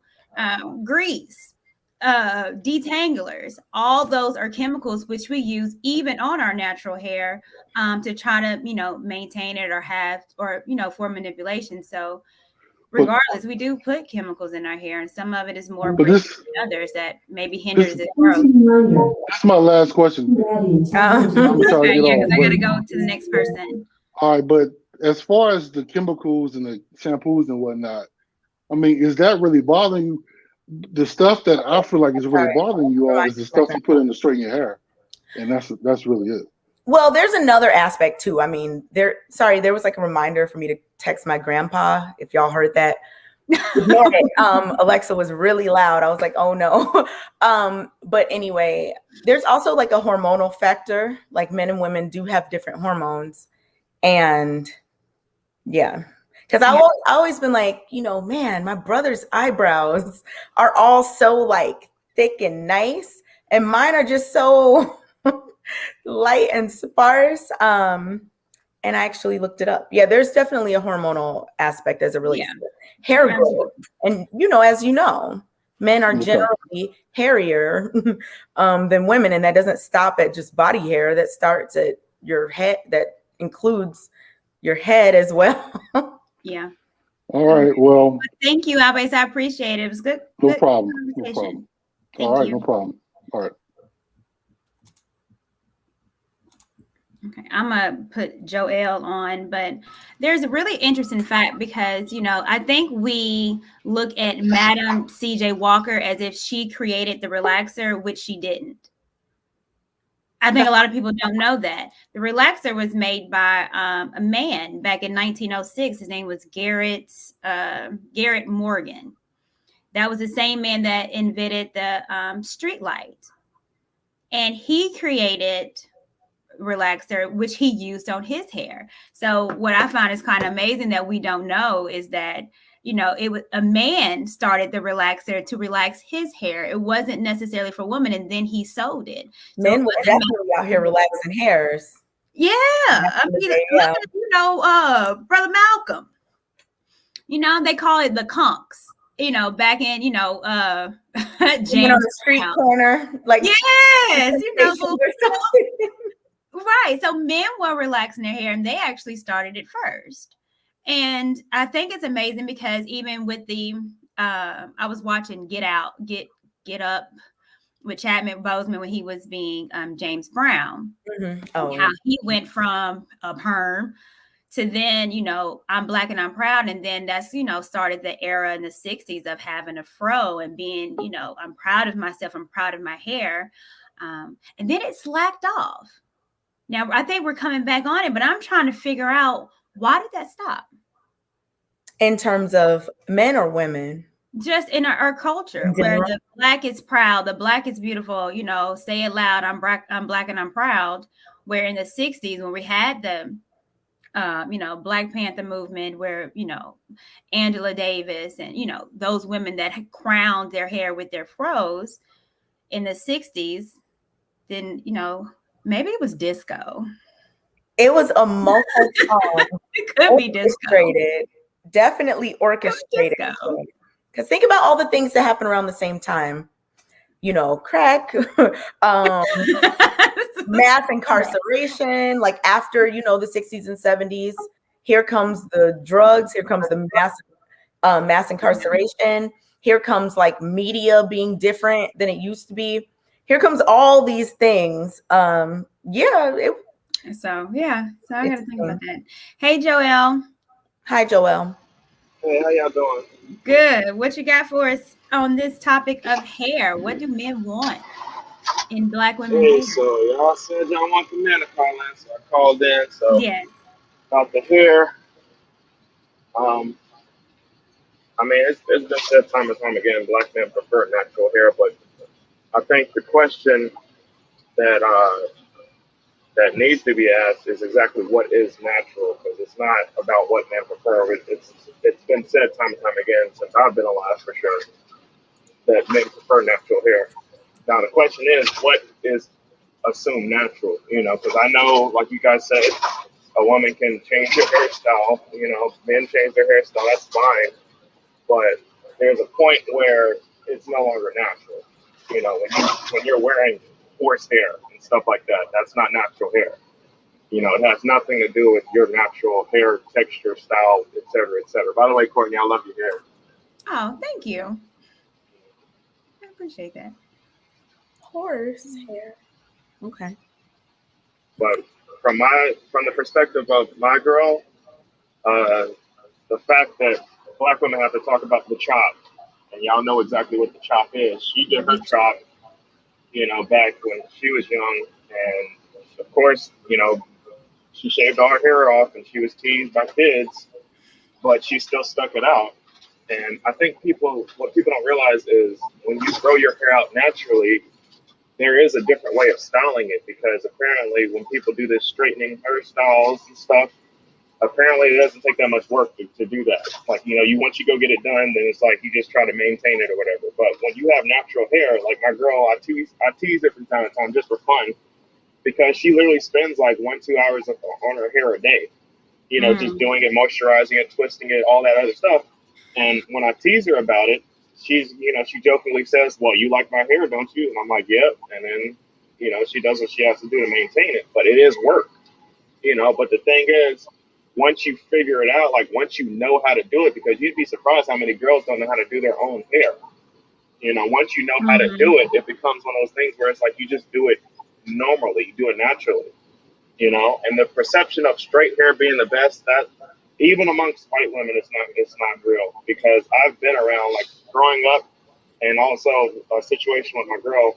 I grew up in private schools and stuff that my stepfather was able to put me in, and even those girls, they preferred to curl their hair and do different stuff and wear it in buns, wear it in ponytails, whatever, et cetera, et cetera. And I want to say about 5 years ago, there was a situation where I was at a camp, and literally me and my girl were the only black people at the camp. We were volunteering for kids with muscular dystrophy. And she was in a cabin full of white women from the ages of like 20 to 45. And all of them were, and here's another trope, all of them were kind of, interested in how she does her hair and everything like that. They were asking her questions, and et cetera, et cetera. And I remember I came over to her cabin because I wanted to hang out with her one night, and she was up there teaching all those girls how to do a freaking French braid, because they all liked that French braid, but none of them knew how to really do it. And she was showing them how to do a French braid. Yeah. So it's one of those things where it's like, we, of course, like I have yet to meet a decent black man, not boy. Like I said, when they're young, they're easily impressioned. But I've yet to reach a decent black man that says, "Oh yeah, I like weaves and all that other stuff." Yeah. Well, I hear you, and I appreciate you, Joel. And yeah, I think men do want natural hair, but what is natural hair? And I would think majority of men want women that have their hair grown out their scalp. I think I said on the last show, I don't think a man wants a woman with a wig on and she in the side of the kiddie pool, and then the wig is floating over there in the deep end. It's like, I need it all. But before you go off that way, Courtney, you have to be mindful, because I understand where we are today. Nothing's going to be perfect. Right. We, of course, prefer your hair growing out of your hair, because psychologically what we don't realize is apparently there is a thing where, your hair length and everything like that, it shows when a woman has that strong, long hair, you're healthy. It's a psychological thing. It's been proven. And when the last brother, he was talking about how long your hair is, I don't think he was really, he wasn't really thinking about what he was saying. I get what you were saying, Kay, about it. He wasn't trying to make it a norm. He was just trying to see exactly how long her hair is, because like when a black woman has her hair curled up, like my girl, her hair usually rests around her shoulders, but when she pulls it straight, it goes past her butt. So you can't really tell how long it is when it is curly. Joel, but there is a sense where that long, healthy hair is a psychological factor that shows I'm a healthy woman. It's Joel. One of those things.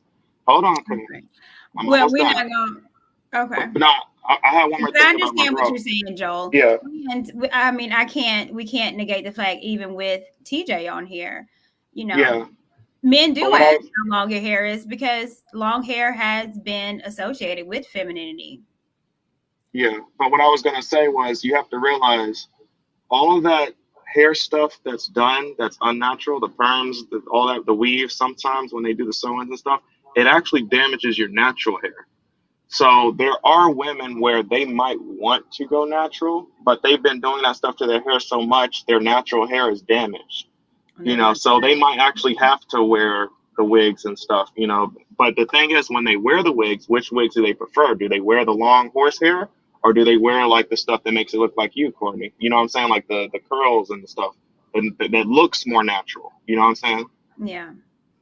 Okay. Well, thank you, Joel. I always appreciate you calling in. Thank you. Oh, thanks for having me. Kay got something to say, but you can what say you got, that. Kay? No, because we'll be on here for an hour. Kay, you can say it real quickly. Joel, I'm getting you off. Yeah.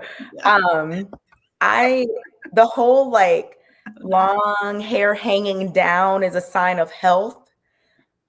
So then what about the entire continent of Africa, basically? Are they walking around confused about who's healthy or not? Like the people that, I'm talking about the people that are not like straightening and, weaving their hair. I'm talking about people living, off the land, people that are like kind of off the grid. Are they all like, man, I wish this woman could straighten her hair so I can tell how long it is before I see if she's healthy? I mean, think about places that are 110 degrees. You cut your hair short, and it's not about how long it is as it relates to viewing someone as healthy or not. I agree with that. And maybe to play devil's advocate, what he's meaning to say is that if you're healthy, your hair is healthy, then growth is automatically attributed to healthy hair. So if you're keeping your hair up and getting it trimmed, but that only it's applies growing. in cases. Yeah, I mean, So that's what I would say. That's what he maybe meant, maybe. But maybe I see you trying to help him. I'm trying. I'm going to add Canadian born, but I want to talk about Sherelle, because Sherelle she loves to troll. She trolls in all of our shows and also in the Facebook page, but she never cams up. And Sherelle, I would love for you to cam up. You know who she is. Let me see. Is she coming on?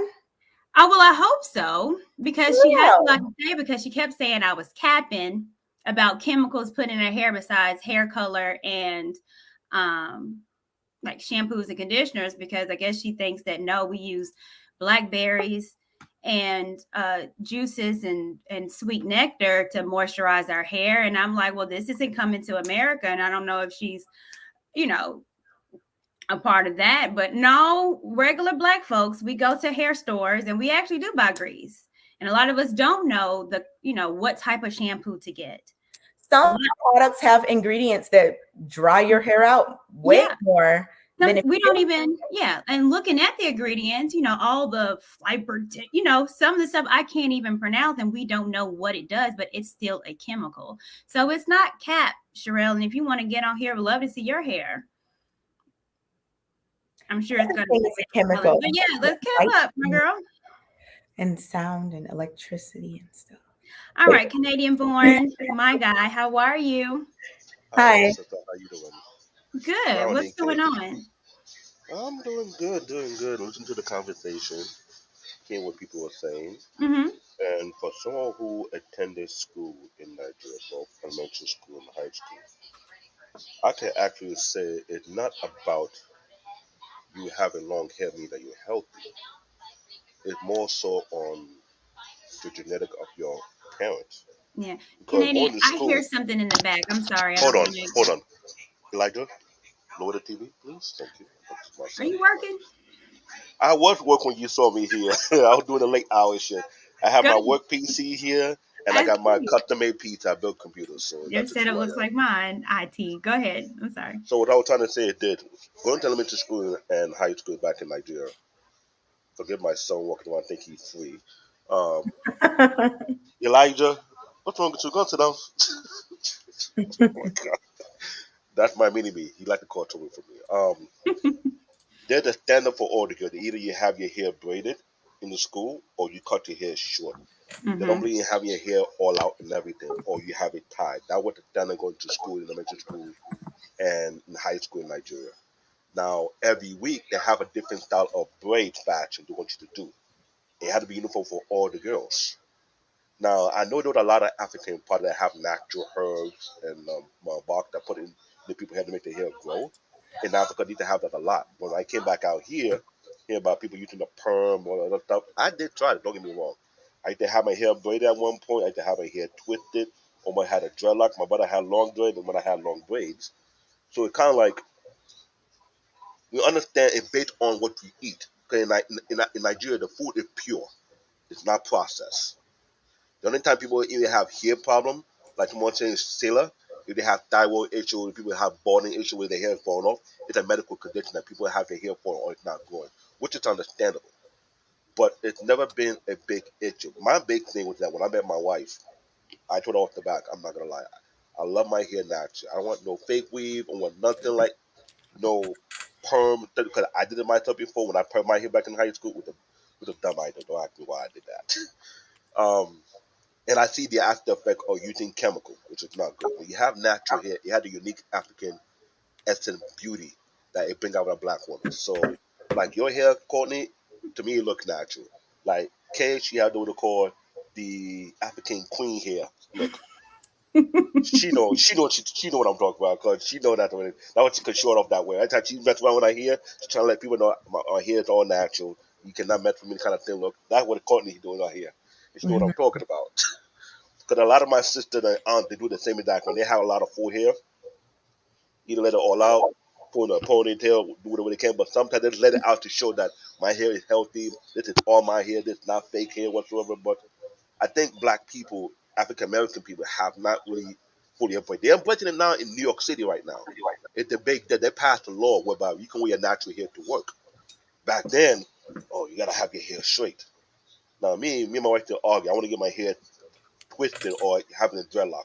She would tell me no, but my kid can have dreadlocks. My kid can have braids, but me, because I'm a husband, oh no, you cannot have braids. If I get someone to braid my hair, it's a fight. But really, Yeah.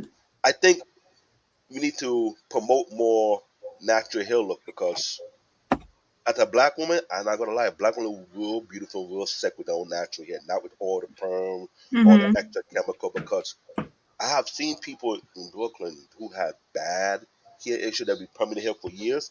The hair they fall out, they had to have a wig or do all type of treatment. Mm-hmm. And believe me, I'm not trying to talk bad about them, but I feel like because of the brainwashing, when they think your hair is beautiful, when it's straightened out or when it's perm, it's not really a good thing. That's why I Yeah. made sure my kids are having their hair natural. My son used to have braid. He cut it because my wife was saying that she can't maintain it because it's too harsh. I'll take care of my son hair. I'm not ashamed of that because I know when your men have their own natural hair, they like to show it off in our country. It's a Yeah. big deal when you have hair. Yeah. That's my point. Other than that, you guys have a great show. Thank you so Hey, much. you're still my sister from Nigeria. I don't care whatever happens. We go bump heads from time to time. I'm glad you're smiling. And Courtney, big up to you. What happened last week? If I was there, I would have punched the person who did that nonsense. Thank you very much. You're welcome. Bye. Good You Bye. evening. smile. Yeah, I think he put up something too that I think is interesting because even if you sew ins and stuff, it's also upkeep. And I know I've seen a lot of men that says, these weaves, I don't like it because, it's not maintained. It smells,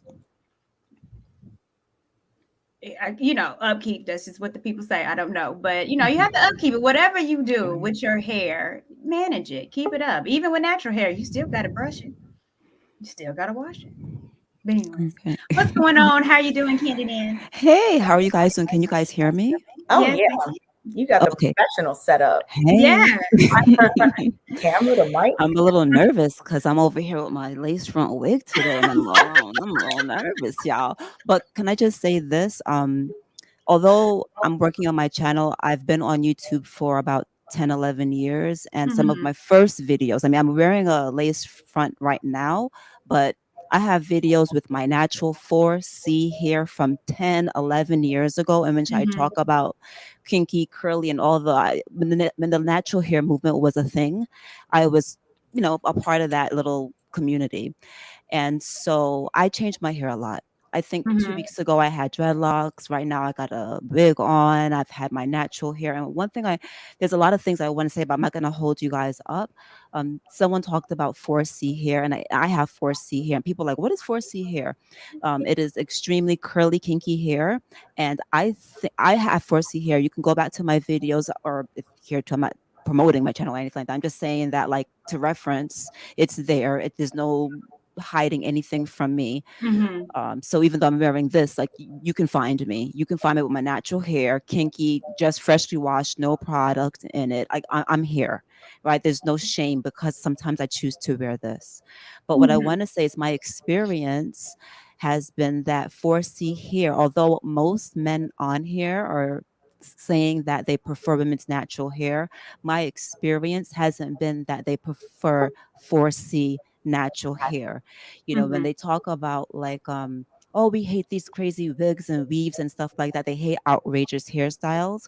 And a lot of people talking about high value men, and when you look at high value, the women that high value men want, they have classy hair. And my experience has been, usually they're talking about naturally curly hair, naturally wavy hair, hair that some people are saying, oh no, I want it kinky. But my experience, I'm just talking about my experience. If your experience is something else, I do have wigs where they're 4C wigs as well. I change my hair, I do whatever I want. Okay.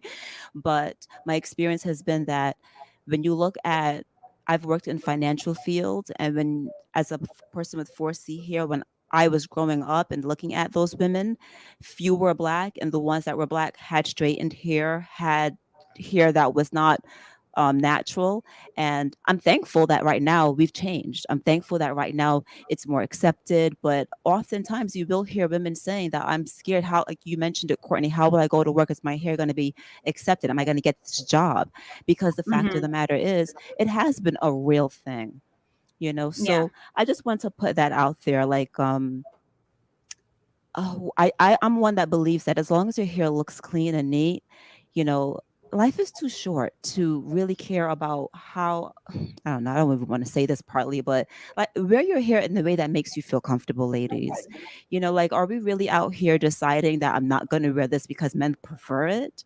Like, just live your life and be happy. You know, if you prefer your hair with the wig and it's natural, you're not damaging your hair, you're not like losing your edges and it's really tight and stuff like that, then life is short. Like, wear your hair in a way that makes you comfortable. That's it. All right. Well, thank you. Thank you. I appreciate you. Yeah, and you guys again, beautiful. you know, thank you.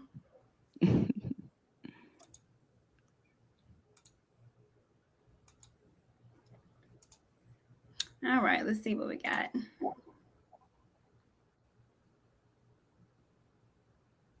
You're on All mute. right. What's going on? What's going on, Courtney? Good. How are you? I'm well. Kay, how you doing? Hi, I'm good. Thanks for asking. What you got for us today? So I think the topic was about men's preferences Mm-hmm. in relation to the women's hair.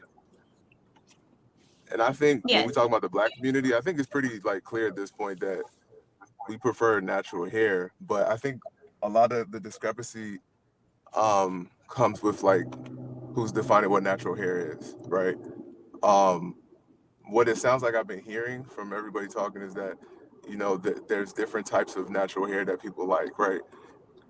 Courtney, you're saying like the hair that just grows out your head, no matter what you do to it, right?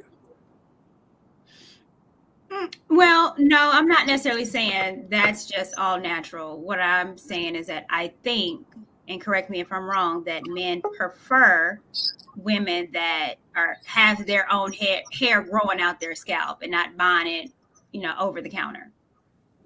Okay, yeah, I would tend to agree with that most times. But in my experience, when I've told like women that I've dealt with that that's what I prefer and that's what I like, I even pump them up and tell them they look better that way. They usually just tell me, well, I'm gonna wear these wigs anyway, and I'm gonna do this anyway. So, I mean, the way I see it, I don't really think our preferences really matters to women that much because y'all don't really like, not all of you, but like most people don't really listen. Like they don't care. They're just Let me do stop what they you want there. to do anyway. Hold on. Let him finish, Kay. Hold up. Let him finish, Kay. Let me respond to it though. And then I also did like a little bit of a social experiment, right? The last 2 years I've been growing my hair because I remember I used to hear girls say like, oh, this is a protective style, I'm protecting it from the sun, this and that. And I was like, well, I haven't had a problem this whole time that I've been growing my hair at all with like any of that. And I don't think that question was answered from earlier. Like, why don't men have those same issues in relation to like, oh, this is a protective style, oh, my hair doesn't grow like yours or whatever the case may be. Like, why? I don't know. I just think that question wasn't really like answered directly. Let me ask you a question. Are you growing your hair like locks or are you growing your hair like Kay? At first like Kay and then I locked it. Yeah. So you know when you lock your hair, the growth of it is a little different from when you grow your hair like Kay or mine. True. Right. So in essence, a lot of people with locks can grow their hair down to their feet because they're continuously locking it up. So it has breakage is still on their hair. It keeps the hairs keeps the hair regardless. You keep the dead hair on your hair and it grows. I don't know, you know, but it's dead hair. So growing locks, you're able to grow it a lot longer because you're just twisting it all together. You know, that's different than growing your hair like me. Right. So I hear you, right? But, you know, I'm going to give you a little pushback. It sounds like an excuse because, like, I've been to the continent a bunch of times, and like most of the women there who wear their hair natural and have the long hair, like they don't say these same things, and like the sun is the, like, you know what I'm saying, there's the sun, they get the sun the most out there, so like they get it more than out here. So it's just like I'm thinking like, okay, so what is the real like reason behind like the pushback that you get? Because I'm speaking specifically from like women I've dealt with. They would just straight up tell me like, I don't really care that that's your preference, like I'm going to do this anyway. Okay. So then why Okay, would I'm you gonna go let you. after women? Go I'm ahead. sorry. Well, okay, go ahead and speak, but I think you're misconstruing two different subjects. You know, one, you're Yeah. saying I talk to women that don't really care, and then it's all of a sudden why women hair ain't growing, but the men's hair is Yeah. growing. And Two then I'm different telling you, locks grow completely different than just a blowout.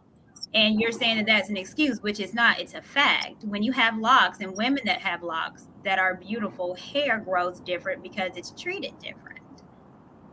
And when you lock it, you're steady twisting. I know the father of my child has locks, and his was down to his butt because I continuously lock it, and it continuously grew because it wasn't no cutting. I didn't have to comb his hair where it was breakage or anything like that. I continued to just twist it on up, and it got longer and longer, which is completely different from my hair.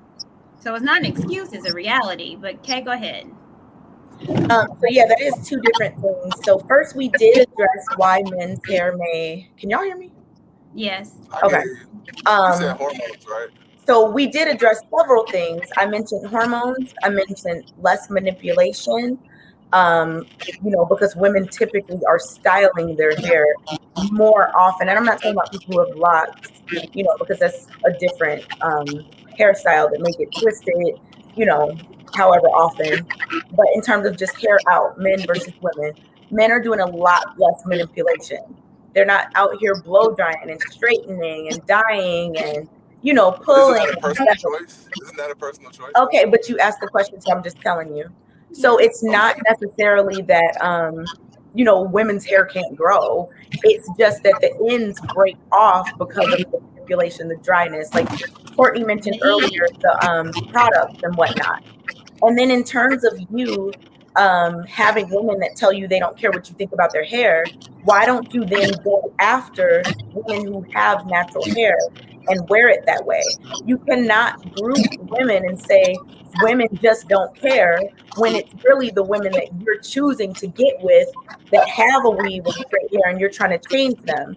Find a woman that has what you want already, then you don't have to worry about that. Like my man never has to worry about me throwing on a wig or a weave because when he found me, I had natural hair and he's never seen me with a wig or a weave. So it's not like that's something he likes natural hair. So if you go after women that have a wig and then later in the relationship, you're like, I like it better without it. Like whose fault is that? You got to choose what you want, bro. So in the example that you laid out, that makes sense, but that's not how it usually happens, at least in my experience. Right, with you.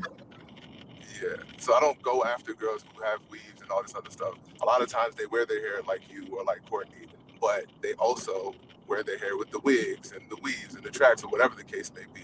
And it's not like 100% of the time they're going to only have their hair natural. But in those instances, there are some women who feel like, okay, I can't be seen in certain settings without this because they don't feel like, that look really is appropriate for certain settings, if that makes sense. That's where vetting your woman comes into place. If you don't want a woman that feels like she needs a weave for a quote unquote special occasion, then maybe take her to a special occasion. If you notice that she's always doing this, then let her go. Find somebody who does not have that same mindset. Find someone you can be happy with.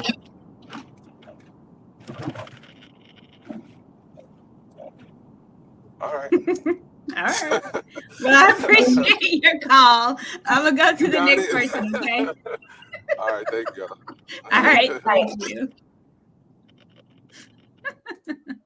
You got to vet your people. What? You got to vet the people. And the idea, locks grow differently. You're not blow drying and putting heat to it. You're not putting, the only thing I was putting in his hair was like beeswax. And it was twisting and it kept going. So And we can get locks if we wanted to, but as of now, today, I don't. I have been thinking about sister locks though. Oh, I have one of my Facebook friends has them, and she had them for 7 years. They are amazing. I have a great friend that does it. What's up, Jennifer?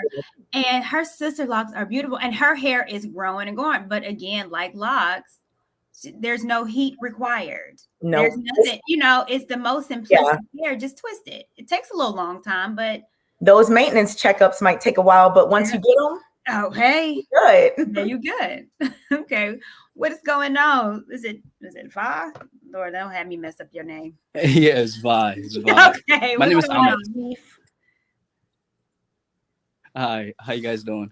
I've been hearing this conversation, and well, I'm from Liberia, so I moved here like 6-7 years ago to the States. I live in Philly, and like sometimes like I see my African brothers come up here and be capping because, like, for example, Ghana, high school and elementary and all of that, the women over there shave their head.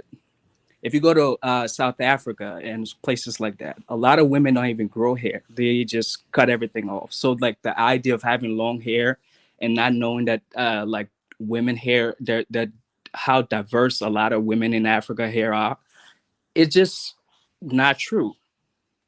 Because like, and also like, I don't know a lot of men that really pay attention to, oh, is it a sew in or is it a weave or is it what kind of version are you using? Is it like I don't, or maybe it's just in my word and I don't see it. So it's just I think a lot of, and I understand like in America there's a lot of it's a cultural thing and people grow up doing that. But when I see African men come on, and it's not true. Like most of the things they're saying, it's not true. It's not how they grow up. It's not the reality from where they are. I agree with you 100%. I heard what you were saying while I was in my Yeah, because if you go to Ghana, like high school, nobody have hair. The women don't have hair. So you can't say you want women with long hair and the women in your country don't have hair. So that's not true. I can get it when an African American man says it, but when an African man says that thing, it's not factually true. So it's just my 2 cents on the whole thing. So. Yep, I agree with that. Yeah, thank you very much. I appreciate you. All right. Okay. Have a good night. Anton. Oh, what's up, ladies? Would you want to talk about some hair? Nah, listen. Anton is I'm gonna keep mine down here. I'm gonna focus on this. Last show you said you were gonna grow your hair out. You did say that. Yeah, I know. I don't know if y'all ready for that. I'm gonna be honest, but when I grow my hair out, I'm gonna get a little bit of spray up there too. So listen, Anton, I believe in enhancements. I believe in enhancements all the way around. But no, honestly, I do want to show y'all some love first and foremost. Y'all are absolutely gorgeous. Y'all are the goats. Sweet. Courtney, Kay, I have such a great appreciation for you guys, and especially Kay's ability to shoot people's planes down as they come into the sky. But no, I really do. Shoot people. I was hoping that Kay stayed with the whole thing the whole time through the show, but I was thinking to myself, I wonder how long Kay is going to be before she decides to throw it in the back and then see what's popping. I tried to, I didn't know how long the show was going to be. I tried, but it started to get hot. Do y'all feel pressure? And I know, regardless of your relationship or whatever, so on and so forth. Mm-hmm. But let's just say the times that you're not in a relationship or when you're in a job setting or a corporate environment or a professional setting or anything like that. Do you guys ever feel pressure to conform to European standards to be able to compete across the board? Because we all know that competition is more than just your ability to be able to do your job effectively, right? People have to like you in addition to, and like every aspect about you, right? And so everything that you do ultimately goes into how you look, how you present yourself, how you communicate, how you talk, whatever, so on and so forth. All of that goes into, you know, whether or not you're going to be accepted in some circles or from some people and so on and so forth. Do you ever feel pressure, even from the show, being visible on YouTube? And I'd love to get a response from both of you guys. Yeah. Do you even feel pressure to meet a certain expectation or standard when it comes to your hair from what you think that people would find acceptable, or do you just do whatever it is that you do and you don't pay attention to it? Yeah. Well, I definitely think, you know, they call that code switching, especially in work when you're putting on more of a professional tone than at home. You know, you can't. I definitely do, especially being from the South. And, you know, I say I'm fixing to go, you know, what y'all about to do, you know, so I don't talk like that at work. And I try not to talk like that online because, you know, I know the stigma of, you know, a country girl talking like that is usually deemed as if I'm not intelligent. Yeah. So yes, I do feel pressure on there. Do I feel? I think I feel a lot of pressure, period, being on the show. And particularly, you know, different shows about me and saying, you know, the fake femininity and the fraud. Is because people don't know me. And I think what people saw was one aspect of me. And so it's, well, do I keep that aspect of me where, you know, people don't get to know who Courtney is and just this person because that's what they think they want, or, you know, feel comfortable in my own skin and being able to express myself, even though it might not be the most popular thing or what people expect to hear from me, you know, which one is it? And, you know, at this point, I'm just got to be me, just like with my hair. And it's freedom, being comfortable in who you are. But it's a process. That's fair. Kay, what do you think? I have like one corporate job before I got into education, really. Well, it was 1 year. So first, but whatever, long story. But I had like one corporate job, and I was the only Black woman there. I was the only Black person there, I think. And I honestly never felt any pressure to change my hair. Like I always had an afro. At the time, my afro was like shorter. I never felt any pressure to change it. And absolutely not in the school setting, like not at all. There's none. In fact, I think, no, there's no pressure. Mm-mm. Do you think do you think you would have gotten further ahead in any aspect of your life had you made that adjustment in general? No, not me. I mean, I know that some people, you know, I know what reality is in that in certain settings, straighter hair, you know, is looked at as more professional or whatever. I know that that is the case in plenty of work settings, but for me, my career path in terms of education and even the things I want to go into in the future, that's not going to be a problem for me, because I think, you know, a lot of Black academics have natural hair. It's very accepted in the circles and groups that I'm a part of and, you know, looking to be a part of in the future. Let me say something really quickly. I don't think that you guys get enough credit. I don't think that women in general get enough credit, but I don't think that you guys get enough credit in being visible on platforms in which people are able to evaluate every single aspect of who you are. They evaluate how you talk. They evaluate what you're wearing. They evaluate whether or not you got on too much makeup, how much hair you got on the day, whether it's natural, whether it's not, whatever, so on and so forth. And I think that that's the true experiment, right? The real experiment is we see a lot of people that say a lot of things, but the reactions tell a completely different story. And it kind of conflicts with how people are truly, truly feeling versus what it is that they're going to say that more or less is a reflection of how they truly feel, right? And so I think that is very, very funny when I get all of these different conflicting stories. And I think that a lot of times people have to take into consideration that women are emotional, right? They're impacted by the things that people say. They're impacted by how people react to them, whether they like them or whether they don't. And often at times people treat women like men. And to a larger extent, I think that that's warranted, not necessarily from you guys, but just warranted from society in general, because they're saying that women are like men, or women should be able to be competing with men.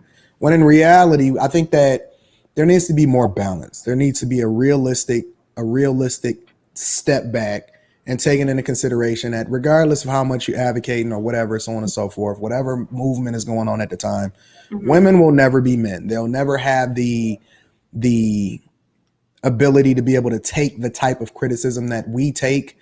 You know what I'm saying? Y'all, you women, you just naturally emotional, you feminine, and you have to move like that. So I just wanted to really give you guys some credit, give you your flowers. I love you guys. I love the show that you guys put on tonight. Thank God that the camera and the internet gods said that they didn't want to affect y'all today. I think I'm making sure the people coming up, because we can't have no Yeah, we're not having none of that. But y'all are dope. Y'all put on a great show. You communicate well. I think that you take the bullets and you take the arrows and you keep on going. And I really appreciate you. And Kay specifically, I don't give you enough credit, honestly. Kay has the thickest skin of anybody that I've ever seen. Kay is stronger than most men when it comes to being visible on these platforms and being able to not only take the licks, right? She let people say whatever they want to say. And then a lot of times they get emotional when she want to start firing back. So I just want to give you guys your credit. I appreciate you. I love you. You guys are doing a phenomenal job. I've been tuning in the entire night since y'all started. And if you need anything from me, just let me know. I can talk about y'all, but I don't want to hear nobody else talking negative about y'all. Right? You know, right, so I love y'all. Time. Thank you. All right, I'm gonna see y'all. Y'all have fun. Tomorrow. See you tomorrow. Yep. Thank you. Okay. I got you on the timer. Look, because I talked to HR. I'm just saying. They were gonna dock your pay, and all right, I love you guys. White robe. You were so nice. Oh, this is the debut. They haven't seen this one. They haven't seen the debut of the white robe. Usual. I see what's going on. I'm an angel today. A white Versace robe. He came in peace. What a dog. All right, I'm gonna see you guys. Have a good night. All right, bye. Bye. Why does JR keep popping in? I don't know, but let me respond to this, because I love people. And the reason why I love doing my own show, because I can really say much. You hear me? So this random man, Courtney just contradicted herself. She says she code switches on the show, but then complaining about folks saying she's fake feminine. So let me repeat what I said, because I think a lot of people like to take things out of context, right? So when I talked about code switching, I said, you know what? Code switching is a thing. And a lot of us do it in corporate America because there is pressure for us to be less ethnic. I thought you were talking about talking your language. I said talking. Exactly.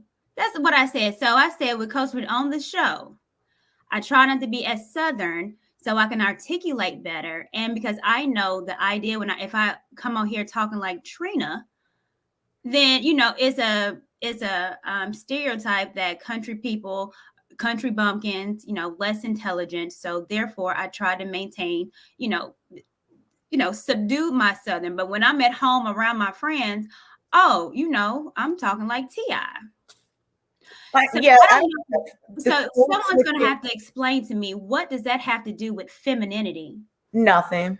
And see, this is the ignorance that, again, what Anton says, the stuff that we get because it doesn't make any sense.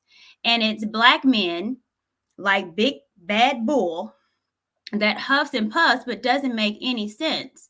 Me wanting to articulate more online has nothing to do with femininity.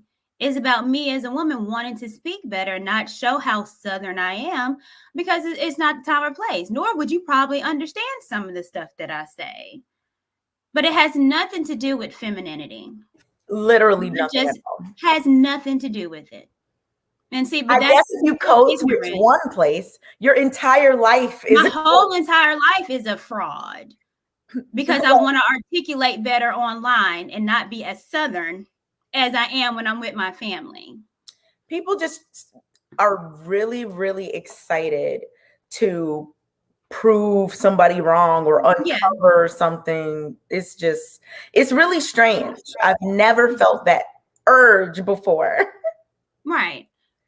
It's me either. It's an urge that makes you, I don't know if it's I want to tear you down or catch you in something where, I got you, or I told you so. Especially people you've never talked to. It's not even like people panelists, it's people you've never seen, never talked to. No. So big bad bull that can't even use your own name. You can come up too. Cheryl, you got the invitation. Big bad bull, you do too. Why do you articulating yourself better has nothing to do with femininity, and that's just disgusting. What's going on, Candace?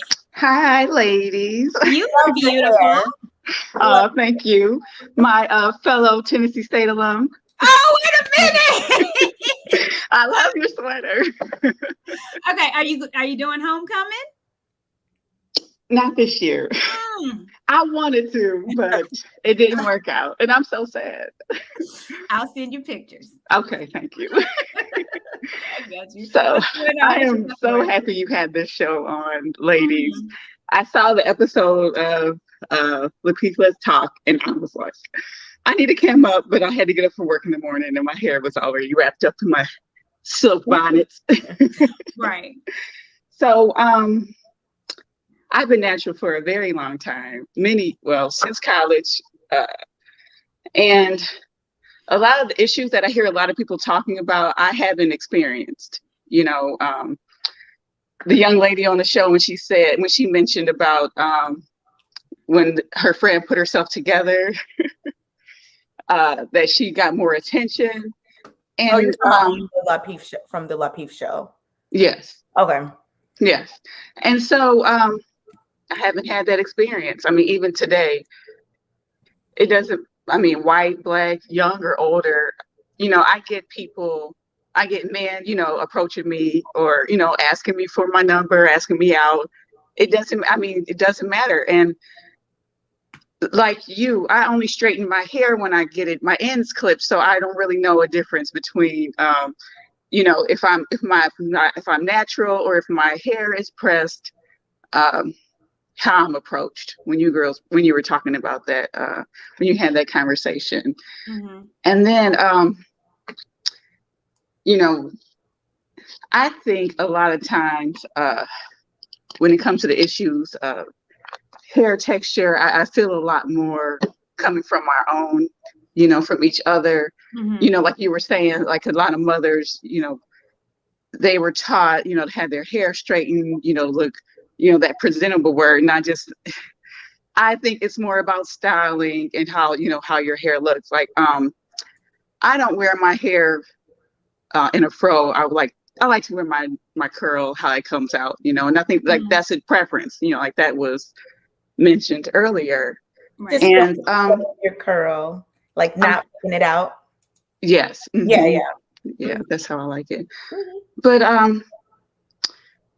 I think for me, I think it's more commonplace now. Maybe that's just where I'm at. I'm in the Midwest. I'm in Michigan. So, it's not like I'm in a big city, where individuality is more commonplace. Like I said, I'm in Michigan. It's not, I haven't had those issues of there being a problem where people not thinking it's presentable or people coming up to me and, saying they prefer it straight when they did see it straightened once or twice in that year, so. Yeah. It's just. Yeah. So I hear it. And I think your hair it's beautiful. So love it. When did you start your journey? In college. So it was 2003. Mm-hmm. Mm-hmm. Yeah. And I was at TSU? I'm sorry? At TSU? Yes. My last year there. I don't know. I know I didn't run into you, maybe. Ask about you, Candace. Right. We got to figure it out. Mm-hmm. Yeah. So I never did the big chop. I just kept it twisted. And then when I just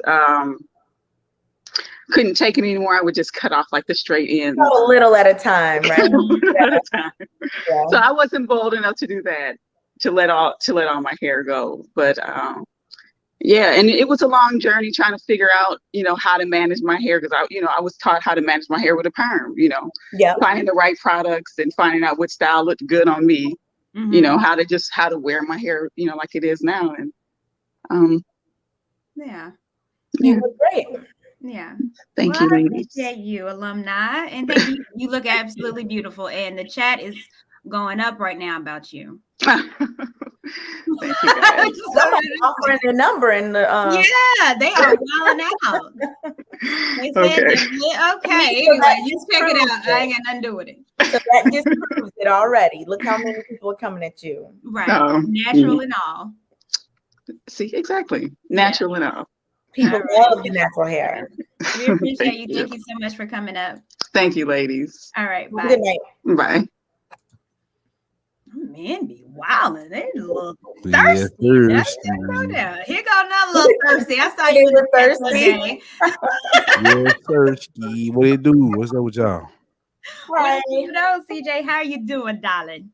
I am doing well. Before I get into it, I just want to say something to Kay.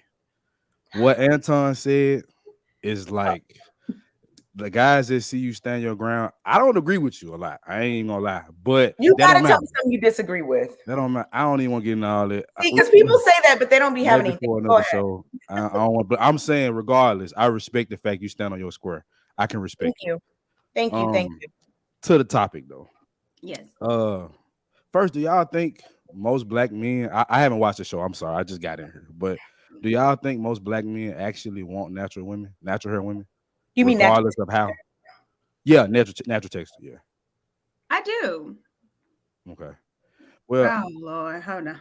I think so. But I don't want to be naive. Huh? I don't want to be naive. I mean, and this is just my thought, my opinion. I think that most black men like hair that can go from one way to another. Mm-hmm. Like I could straighten my hair, but I don't really be straightening it. I don't really straighten it. But a lot of men are very impressed when you change your hair from one thing to another. It's something I've really noticed. Like I would be at a bar out, with friends or whatever, and put my fro like into a puff, and it became like the talk of the bar. And it was like, oh my goodness. And it's just like, that's when I realized, I think they just like the ability to go from one thing to another, whether it be curly to straight, whether it be, a weave or wig sometimes, but take it off sometimes. Don't feel like you have to always do that. Braids, whatever. Mm-hmm. But I think that, and you tell me because you're a man, I think that most black men do not want a situation where a woman feels like they need to have in a weave all the time. Yep. That's my stance for sure. Because I get tired of it. I ain't even gonna lie. Like I think I can sort of speak for most men. I won't say all, but we truly don't care to a certain extent. It's like, but if you ask us what we want to see the natural style. You feel me? Whether it's you got your silk presses, or you know what I'm saying. I know about all the little terminology because I used to be married to a woman. She was a cosmetologist, so like I seen some things. You feel me? Like I done seen some things in that chair, but that chair, it's for real. You know how it go. It's shit for real. But all the magic happened. Yeah, for sure. I didn't see the big chop is serious. I didn't see some things, but yeah. But I think that. Where my issue comes in with women and just weave, I just speak to that real quick.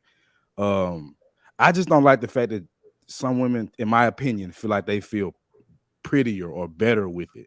That'd be my issue. Like for instance, like for prom, you'll see more weave than you will see sisters rocking natural hair. Now I don't know the truth of why, because I can't get in women's head because the shit that y'all do with hair, it's a whole different ball game for y'all. I get that, but I just tend to see more women wear weave and stuff when it comes to a celebration or something that they want to look their best. And it's like, I honestly believe that natural hair is the best way to go, but that don't mean don't do nothing to it. You know what I'm saying? I still want something to be done too. I still like the way a done head look. You feel me? Like I don't want you to just hop out the bed and you know what I'm saying, and not do nothing to your head. You feel me? I'm gonna at least brush my shit. You feel me? So I want to see some kind of style, but the brother that came on earlier was talking about how women will say, we don't wear this for men, or it don't matter what men say.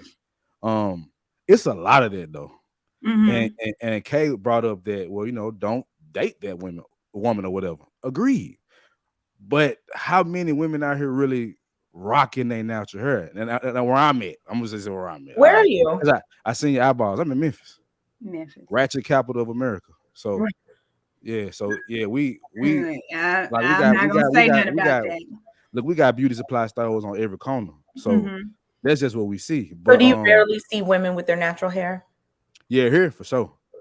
Yeah, Okay. for sure. I mean, I will say in the last few years, it's gotten better. I mean, I remember kind of when the Dr. Umars and stuff came out, and like about 6-7 years ago, stuff started to change. So I started to see more women do it. Like I convinced my ex-wife to do it when we were together, and she got the big chop, and she was happy with it for a while. But it's kind of like she went back to what she was comfortable with, and she didn't really rock her natural hair like that. And now I look at my daughter, and it's like, I don't really want her wearing weave. Like, you know what I'm saying? Because I tell her all the time, you're beautiful with how your hair is. You know what I'm saying? So, me personally, I just think that Black women can only rock the style the best. Like, I feel like when you got a Black woman that is rocking her natural hair in her comfort zone doing it, that's the most beautiful woman in the world to me. Because it's just how it looks. It's like you can't recreate it. It's for you. It's literally for you. So I think that's my issue. Which is I want to see more sisters embrace it. And it's not all about what I think as a man. It's just like that is you. Like that is literally the representation of you. Your hair, your style, all that represents you. So I just want to see more sisters do that. Yeah. So in your opinion, why do you think, especially I don't say especially in Memphis, but come on with it. Why do you think that we're not expressing it more? Because I think right now we're in a, where the creamy crack products has gone down. There's more natural hair salons than it has ever been. So why do you think that it's not embraced, or you're not just seeing it because the area that you're in? I mean, I move around a little bit now. I ain't just, you know what I'm saying, stuck in the 901, but this mostly where I'm You at. went to Jackson? So, you moved around to Jackson? Do not do that. Nashville.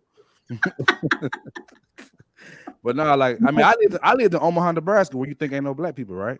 But I went to the inner city, and that's what I saw. I went to school up there. So it's like I saw mostly weave. But if you're asking me why I think women are doing that, this is just speculation. You feel me? Like, thoughts. I'm not saying it's facts. Let me make the disclaimer right quick. Okay.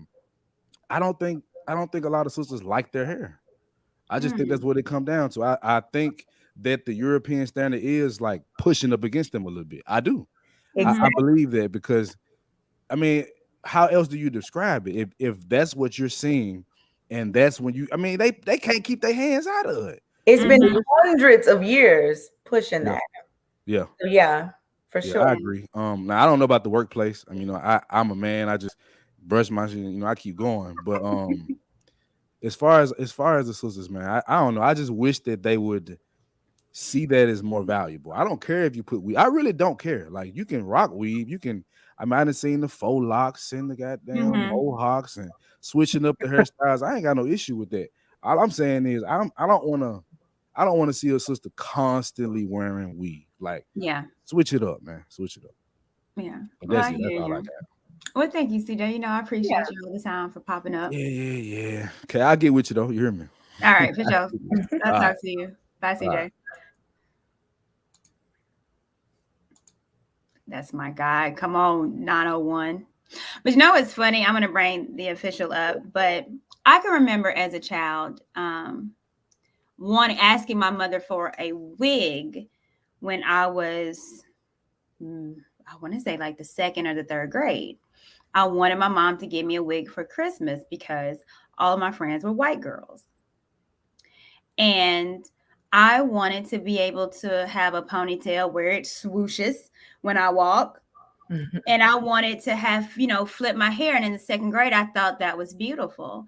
And then I think about, I can't remember her last name, but when Jane did the experiment with the dolls. and the lighter dolls. Mhm. I was watching a Tyra Banks show today, just kind of looking at black hair, and she had black little girls on there looking at wigs. And it went from a long blonde wig to, a short natural wig. And all the black girls said, I want the Hannah Montana wig. Yep. Because it's so long and it's blonde, and that African fro hair is nappy and dirty. And these are little kids that I remember being a child having that mind frame and having that mind state, which is so sad that little black girls have been and still are growing up to look at hair as if white folks' hair is so much better than ours. Yeah. And it's sad because I was one of those little girls. And then I'm like thinking, I'm like, man, we are the only people, black folks in this entire world that has our hair. Asians, Spanish, Latino, white, Middle Eastern, they all have the same type of hair, every last one of them. We, people of color, melanin, African descent, we're the only ones on this whole world that has ours. We are different. And instead of looking at our hair as something special and as unique, we look at it as disgusting sometimes and ashamed of it. That's those Eurocentric beauty standards. And that's why when people say, they won, we lost, we just got to get over it. No, because little kids are internalizing these things and growing up with this mindset that they are less than because of their natural hair. It's ridiculous. Yeah. We gotta undo that. We do. So what is going on, Urban Therapist? How are you? Hi. I'm doing good, Miss Courtney. Once again, thank you for inviting me up to the platform again. I can't hardly hear you, so you might have to turn your mic up. Oh, hold on. Let me put on my mic. Okay, because that would sound a little better, but I can't. Give me a second.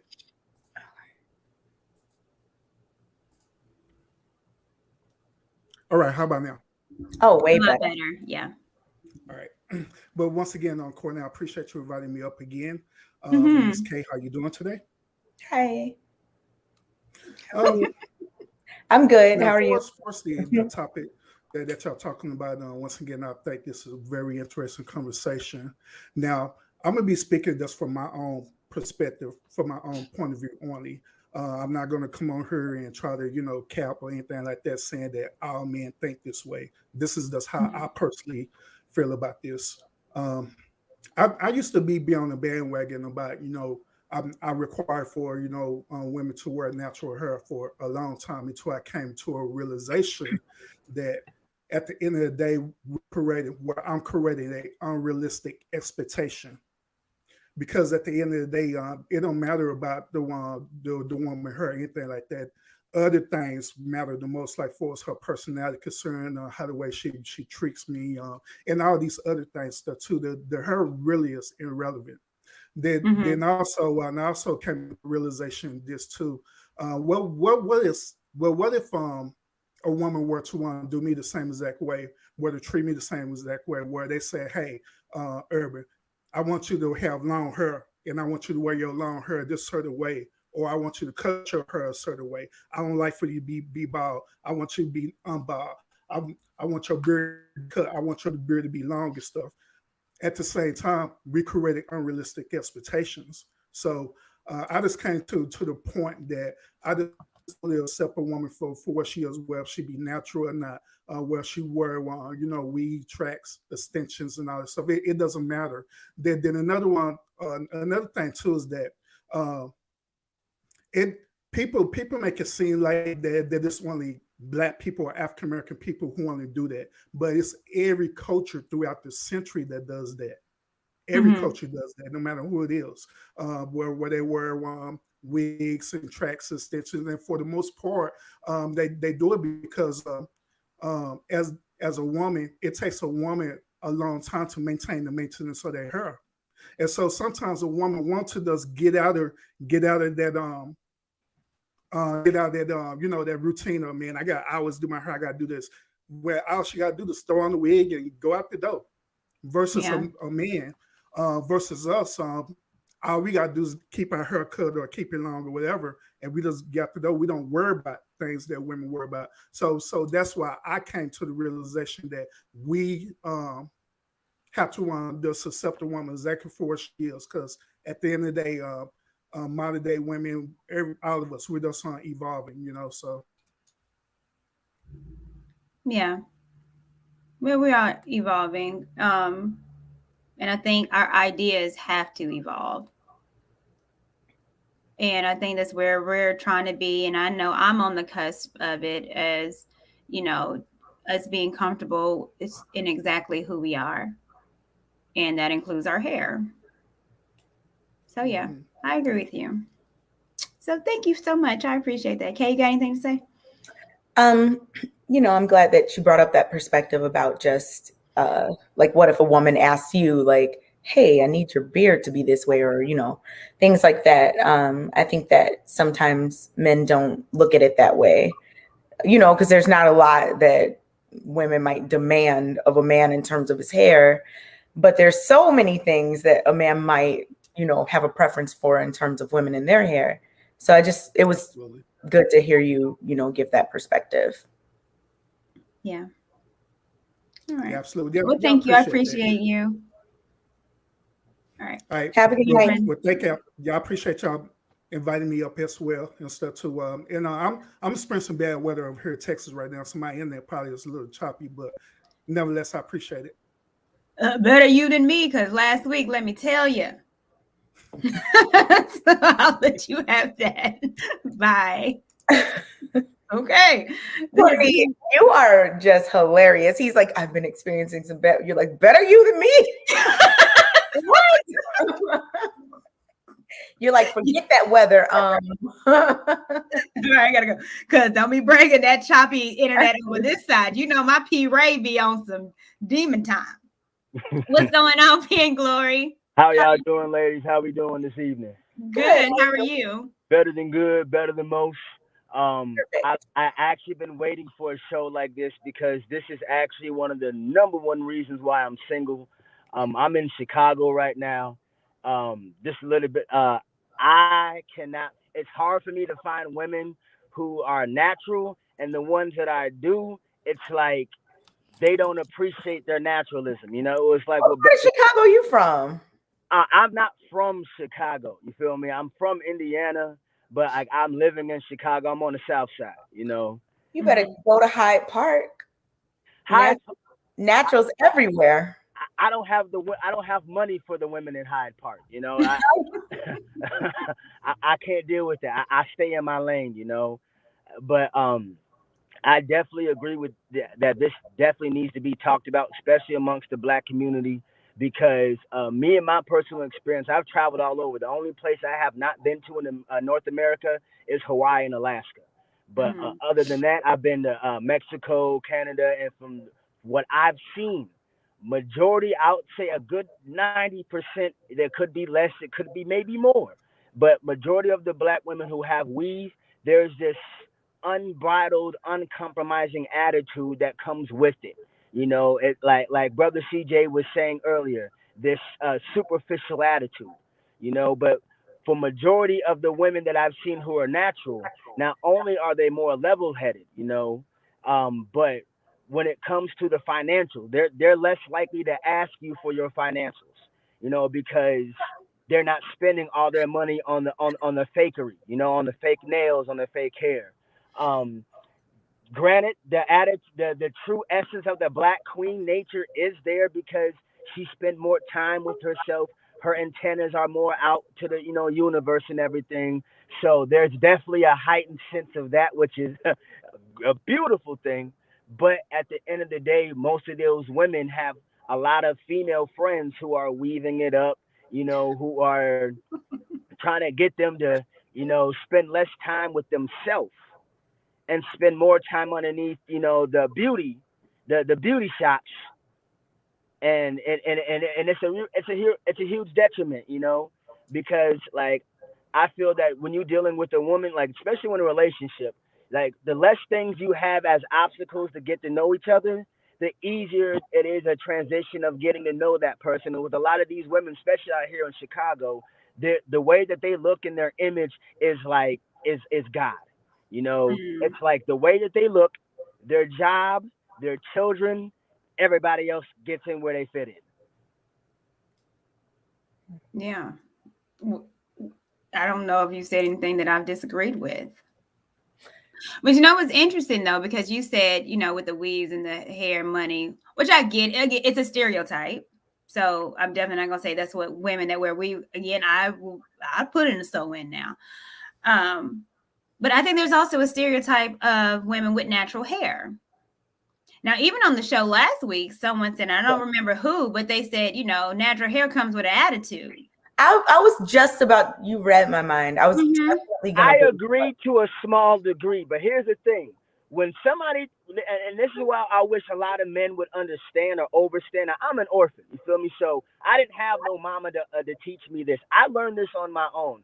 So most of these men who got like been with women a lot of stuff, I don't feel there's any excuse to not know this. But especially when it comes to a woman, when she takes time and like and pride in her look and her appearance, the number one thing, see, people don't understand. The reason why the world went to war over Cleopatra was because of her natural black beauty. She didn't have no fake hair. She didn't have no fake nothing. She took time in her beauty to make sure it looked good. That's what the war was started over. Her natural black ass. You feel me? And so, and I'm being real. Courtney, the hand, your emoji. Beautiful women, natural women. You will never hear no war started over women wearing weave, fake eyelashes, and none of that. It's never been that way.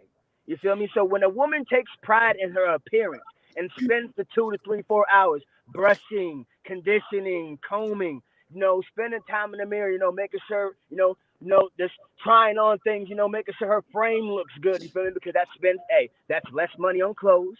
When you keep your figure right, you feel me, you get to wear the same thing year after year after year, you feel me? And so when a woman takes pride in that, yes, there's going to be some attitude in there because she knows what she is bringing to the table besides what's between her legs.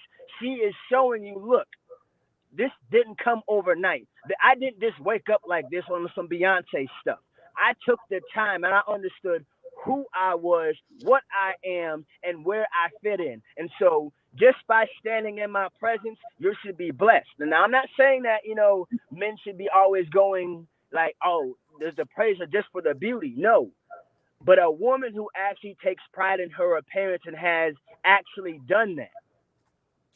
Yes, I agree with the attitude. Yeah. I do agree with that. I mean, look, when you go to the gym and you work out all the time, you feel me? And you have a certain look for your body, right? You have a certain weight. There's a certain attitude because it wasn't like you woke up. You had to work hard for it. You feel me? Mm-hmm. And so I understand that, and I wish a lot of men would quit being weak and understand, look, if you were on your page as well, if you were doing what you needed to do as a man, and I'm saying it because I'm a man, all I got is me. You feel me? If something doesn't go right, guess what? It's all on me. I ain't got nobody to call for no help. I ain't got no shoulder to ask. You feel me? I ain't got no children. It's all on me. You feel me? I feel you. So if I'm on my path, if I'm on my purpose as a man, as a king, an original skin king with a crown natural, shines the glory, then the attitude of a woman who matches my royalty, it'll be a compliment. Yeah. So whoever said that, probably if it was a man, 9 times out of 10 wasn't on their purpose. All right. Well, all right, Pen. Look. Okay. I don't know if you've ever called in before, but I appreciate you. I did. You feel me? I was going through a situation last time. Actually been watching all of y'all. Y'all have actually inspired me to start my own page starting today. I'm actually going to drop the first series of videos tonight. It's called Boldly Overcoming. And I feel that as an orphan, as a black male orphan who didn't succumb to the traps that white supremacist culture had for me, I feel that I have a lot of knowledge that I can give to people, you know. One, especially to the young black men out here who feel that they have to be this. They have to be a rapper. They have to be a thug or a gangster. They have to, you know, fit in with everybody else instead of fitting in with themselves. You know, for a lot of those kids who are mixed or whatnot, though, I know what it feels like because I grew up, white, in white suburban America, not I black. remember you. Yes. You did. Yeah, I remember you. You sure Right? did. Yeah. So I remember you. So I want to talk about those things. And actually, my birthday is Saturday. So my birthday, that's why I'm going on these platforms now. My birthday wish. I don't want no money. I want people to share my story so that way the other people who are really going through something right now, they can really get a semblance of mine. Yeah, it's going to be entertaining because I got the gift of gab. You feel me? I take things seriously, but then again, I don't. You know, I'm kind of like Dave Chappelle in that matter. I can take a real situation and make it light enough to where you'll laugh at it, but then you'll be like, "Damn, that's real." You know, so I want to bring that. I want to bring music, real music. You gotta reach those people. You know, but I need help. You know, like I said, you feel me? A true man always asks for help when he knows he needs help.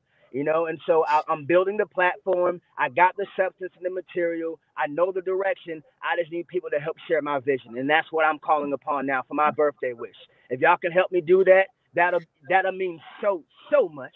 Well, I don't know if you follow me on IG, but if you send me a message and give me the link, I'll be more than happy to share it. Me too. Do it. Thank y'all very much. And one thing, I applaud y'all for always being natural. That's one thing I love about y'all. You feel me? Kay, sometimes I agree with you, sometimes I don't, but I admire the fact that, all y'all I agree with, all y'all I don't agree with. You know, we're all human. We all got our own perspective. You feel me? But I feel like that's everyone's disclaimer, but they can never tell me what they disagree no, with. one thing I do definitely sometimes disagree with when you was talking about the hold on, let me get it. Child support. When it came to the issues about child support, you feel me? Rick Ross? No, not the Rick Ross situation. It was before Rick Ross. It was when it was just you, Chicago Rilla, Lapeef, Anton. Oh, I didn't even say anything. I had questions. I just had questions. Okay, well, it might have been How that can one, you but disagree? I didn't know what the 1950s laws were. Let's not get into this. But we'll talk about it. Here's the thing, though. Here's the thing. This is one thing I want people to understand. When somebody disagrees with when you have somebody who disagrees with your viewpoint, or you disagree with somebody, it's not because it's anything wrong. It's because that is a viewpoint that your brain, that the way that our personalities align, you feel me, within ourselves, it's like it's saying, oh, wait a minute, that's not a part of our personality. You feel me? So I actually appreciate that because I don't have many black women I can sit there and actually get these other viewpoints on, because many of us men, and I'm gonna say it, they may not agree with it, but we have our own viewpoints about things. And a lot of times, because especially in this day and age, because a lot of black women or women in general have been wrong so much, you know, especially in regards to us. A lot of times we're not willing to listen to that different perspective. So I appreciate that, Kate. You feel me? That's why I like hearing what you have to say. Like, you are the reason I watch this. You feel me? Like, I love it. You feel me? Thank you.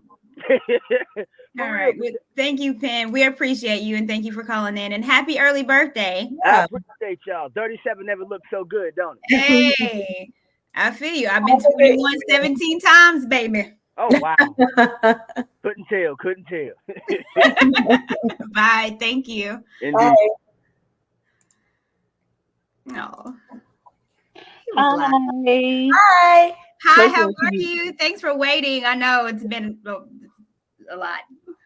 Can y'all hear me good? Yes, we can hear you.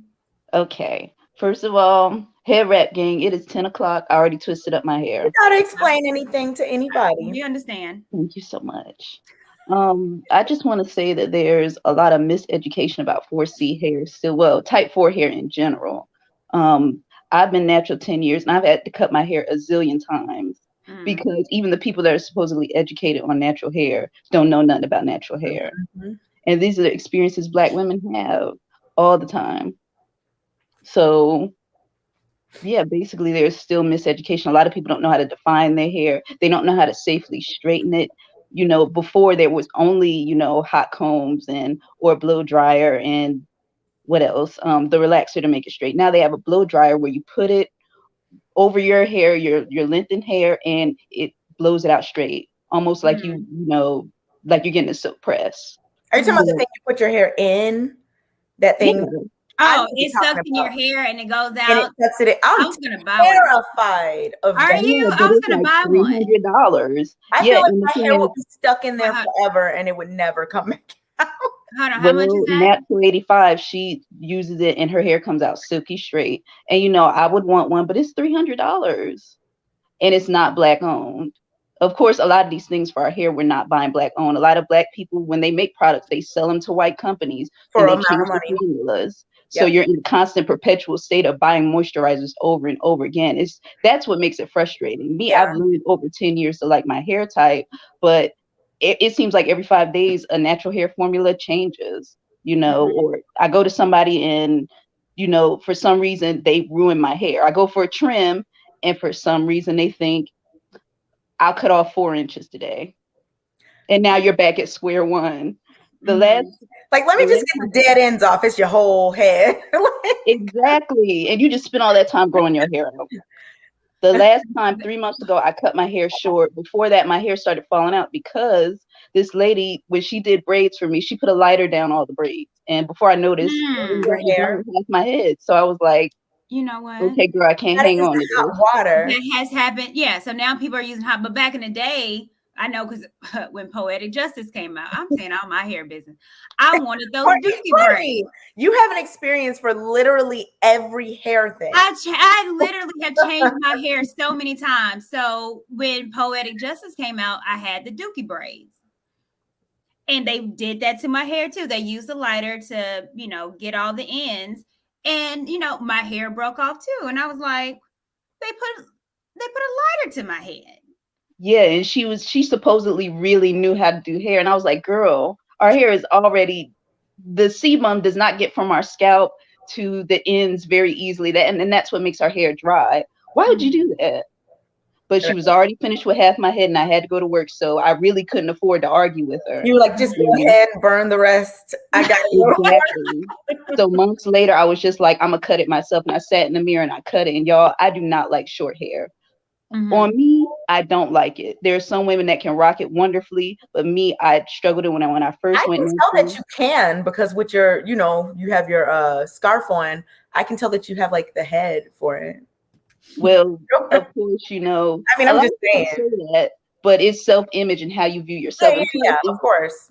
Yeah, what everybody says around you. Like my whole family, a lot of my family, they wear relaxers still. They don't like natural hair. A lot of some of my friends, they don't have natural hair either. And if they do, they cover it. You know, we still have a huge amount of us that still cover our hair, even though we are natural.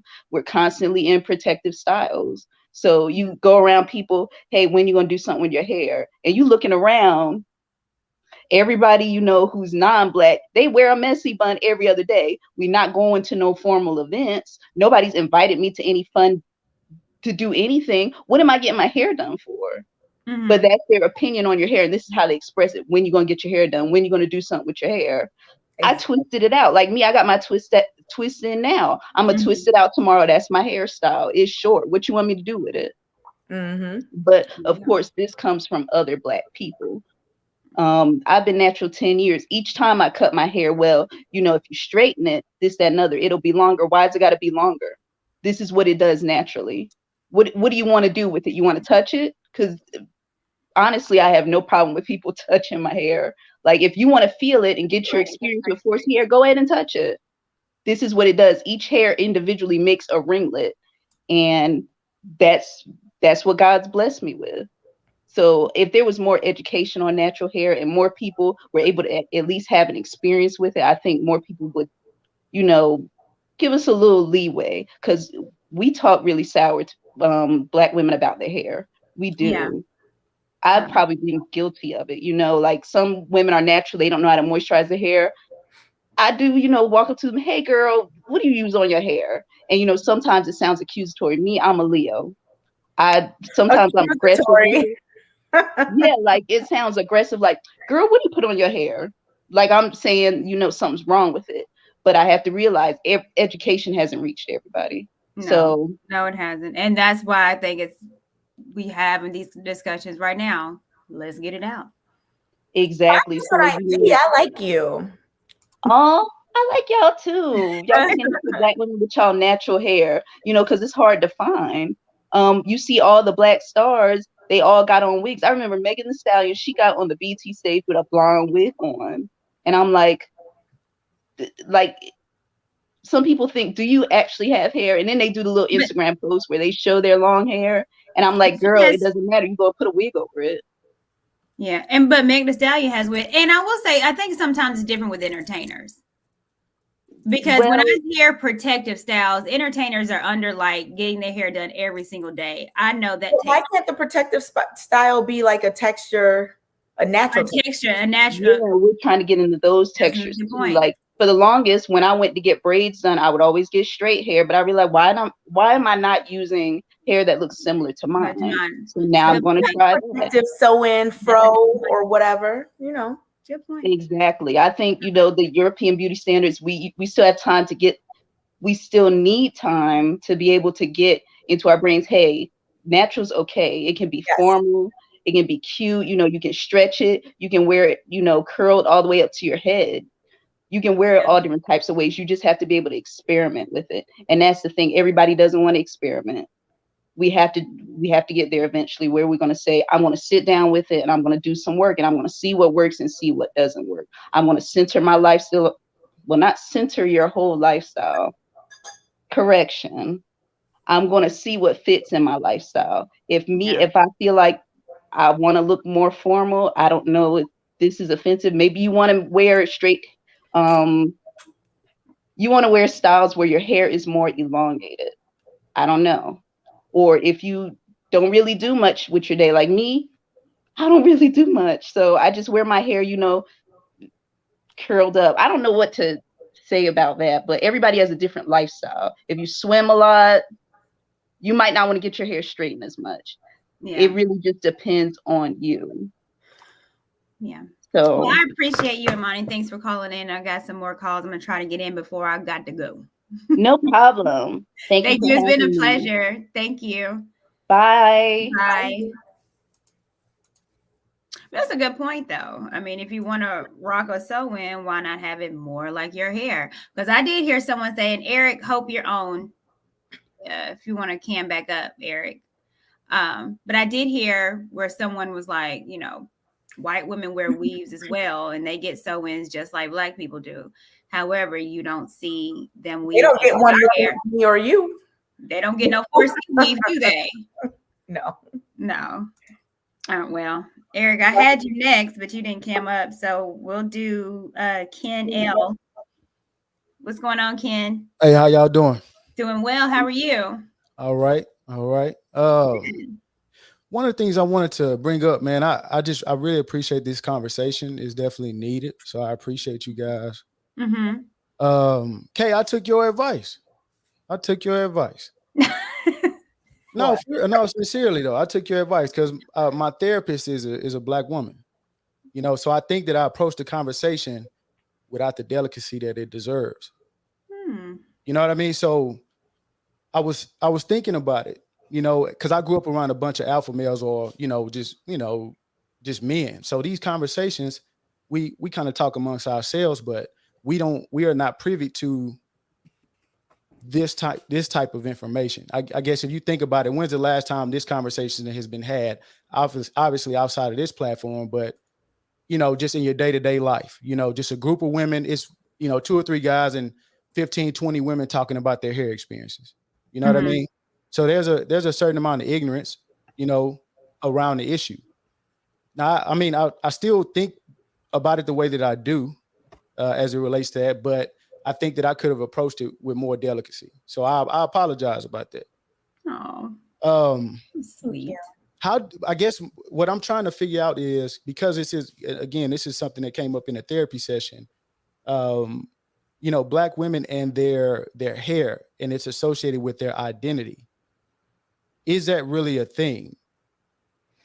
Because the vibe that I get from the stream is that there is and from the therapist as well, there's an extreme connection with your hair. Not to say that it's unnecessary, but I think that, the way I came into the situation, I looked at hair just like my beard.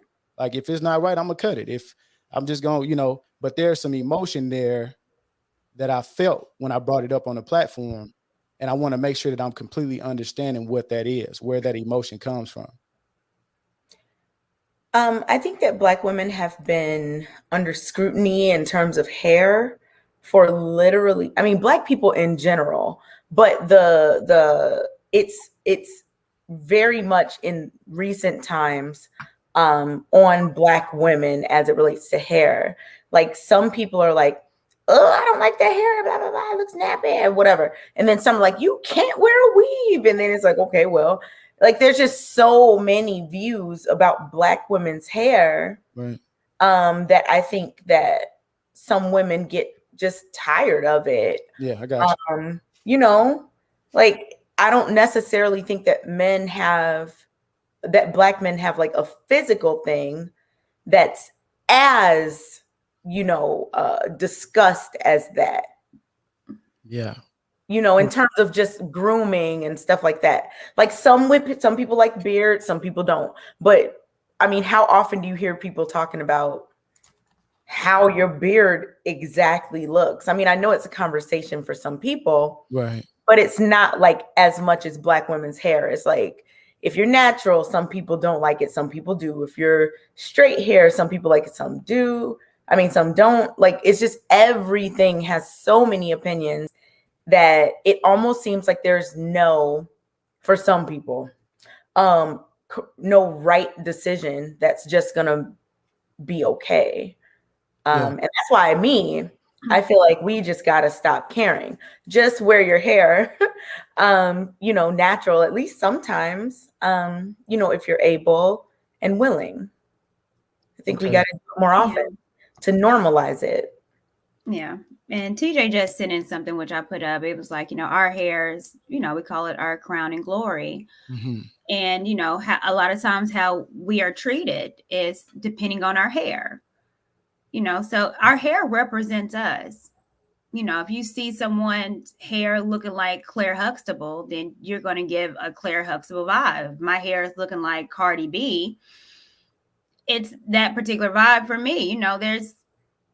Is it a good thing or a bad thing? It's a thing. And it's our image. And we have to be mindful of, not only how we dress and, how we speak at times, our hair too.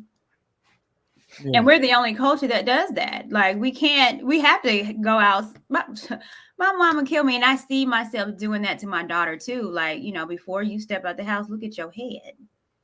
Right. And that's one of the things that I heard, because I've heard, my mom, aunts, and, my grandmother was a hairdresser. I spent a lot of time sitting in a chair waiting for my dad to pick me up as a kid. Mm-hmm. And I couldn't for the life of me understand the whole thing about the perms and stuff like that. That's something that I just did not get. Now, I form my own opinion without asking a question.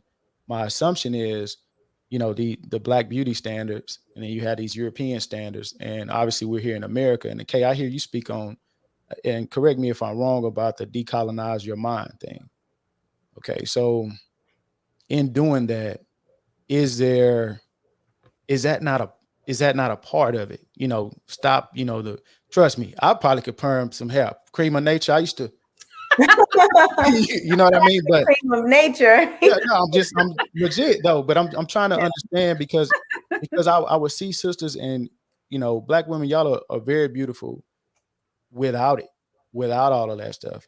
And again, I didn't know it was that. And that's just my privilege, that I don't have to deal with, those thought processes or that pressure to be or look, or I don't have to deal with it. I'm and I'm a little bit more removed as far as being a business owner as well. It's even less pressure on me to conform. Mm-hmm. So I really appreciate this conversation. I really do. So that's really all I wanted to say. I mean, as far as well, thank you. Y'all speak on the I guess because it's kind of tied to that as far as good hair and bad hair, and how that conversation is had, and how we, look at each other. Oh, she has good hair or she has bad hair, and a lot of people don't admit. But you just told, and I've seen people do that in front of their daughters as well, and they're perpetuating this thing to their daughters, right? And that's what I'm trying to. And I went about it the wrong way the other day. But that's what I'm trying. Like, Black women are beautiful. I just want you guys to be confident in who you are and not have to do that, not feel like you have to do that. Okay, I understand that, and Courtney, you too, because I could see the pain in your face when I brought that up, and I didn't mean to do that. You know what I mean? Like, brought what up? Well, just talking about the subject and the way that I went about it, and I'm trying to figure out, like, how do we have this face? Courtney. Oh, okay. Yeah. Okay. You ain't see no pain right here, baby.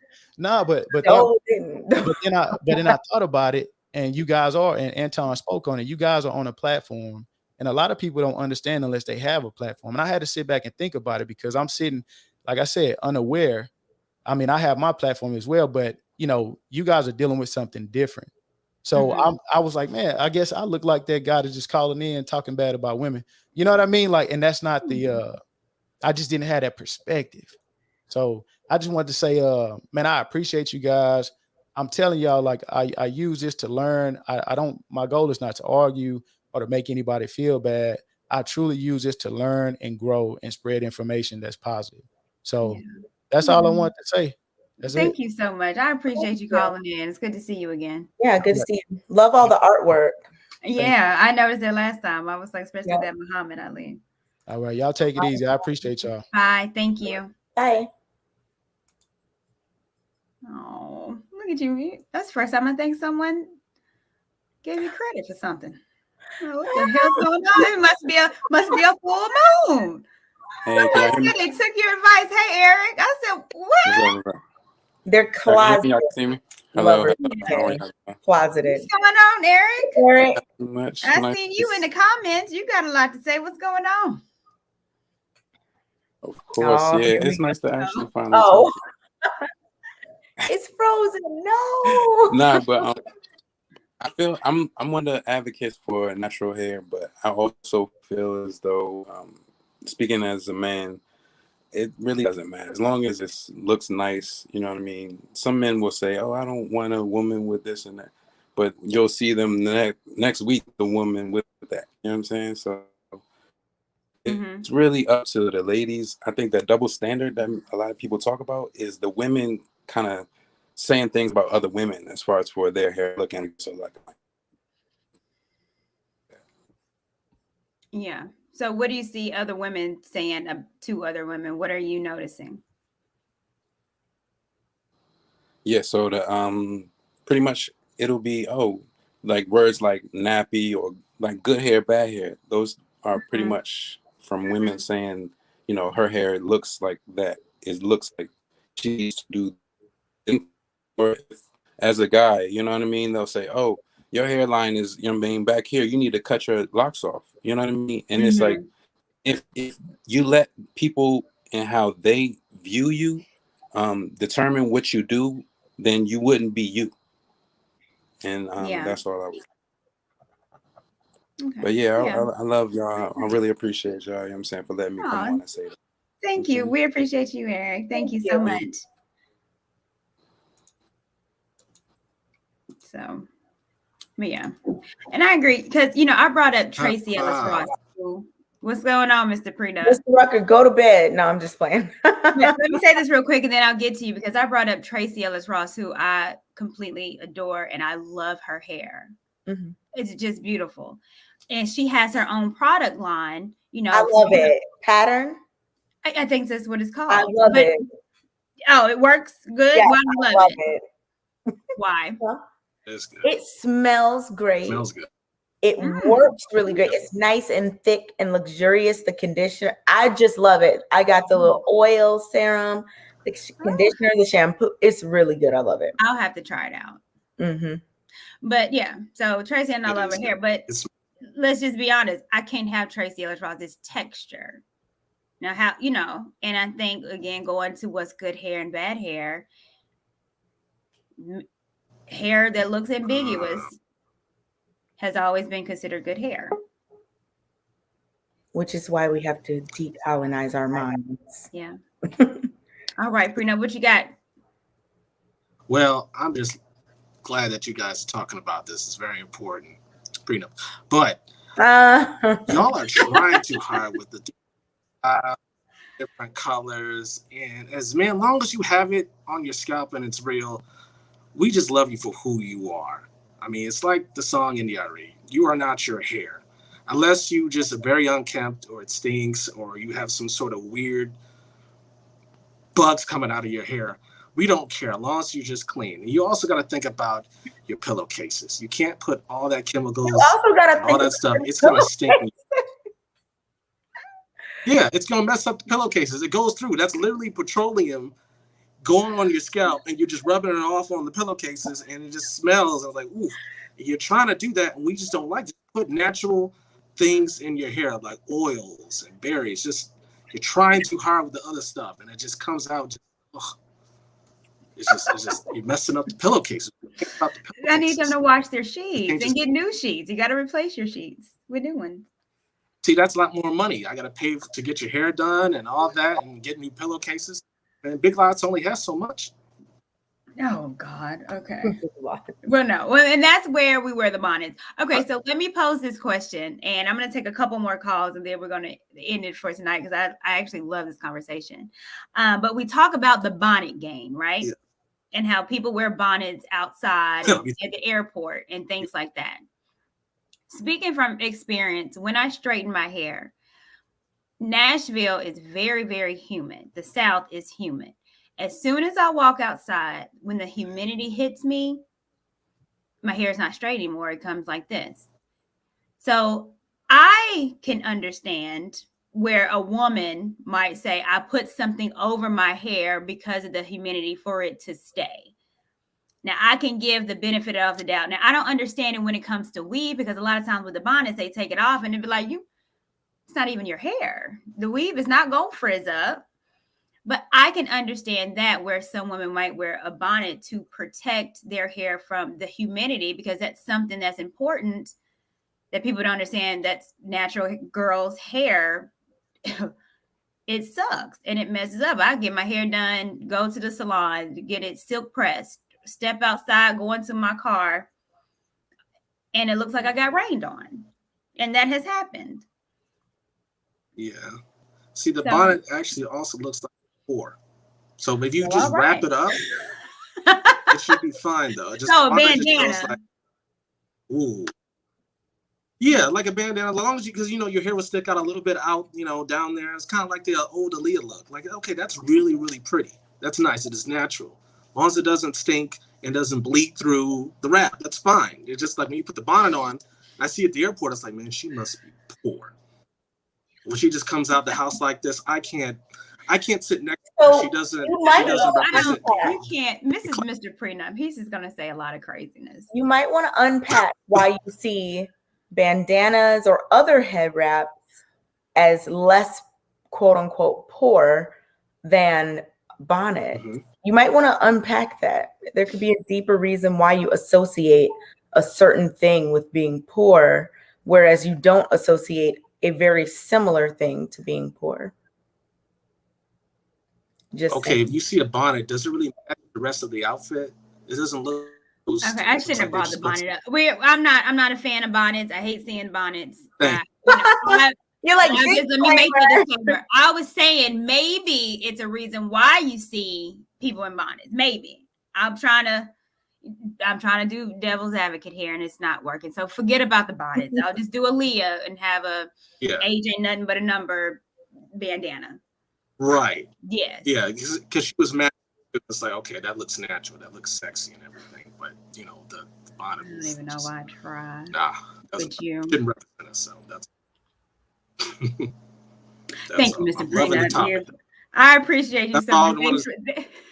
Thanks for chiming in. You're welcome. Bye. Bye. I don't even know why I entertain. You don't say bonnet. Don't say bonnet. Didn't mean to say bonnet. There's a few things you just can't say. I cannot know, and I'm not gonna say lashes. I'm not gonna. I'm gonna say them. There's some things you can't say because they'll be in the comments. Courtney with a bonnet. Yeah. What's going on, Mr. Boss? Hi, Mr. Boss. I like that light in the bag. I like that blue. You're on mute, darling. My bad. Thank you. I just wanted to chime in. I'm calling from Miami, Florida, home of the glued on wigs. And I mean, I'm a barber. Let me start with that. So I like natural hair. I like women with short hair, long natural hair, it doesn't matter. Because it's hot down here, a lot of women tend to have short hair. I have a lot of women clients that come in and they get their hair cut. But in my opinion, and just from, just talking to the guys that come through the barbershop, men really don't like the wigs because I think another caller said it's not you. And it's kind of like women wear disguises when they had the wigs on.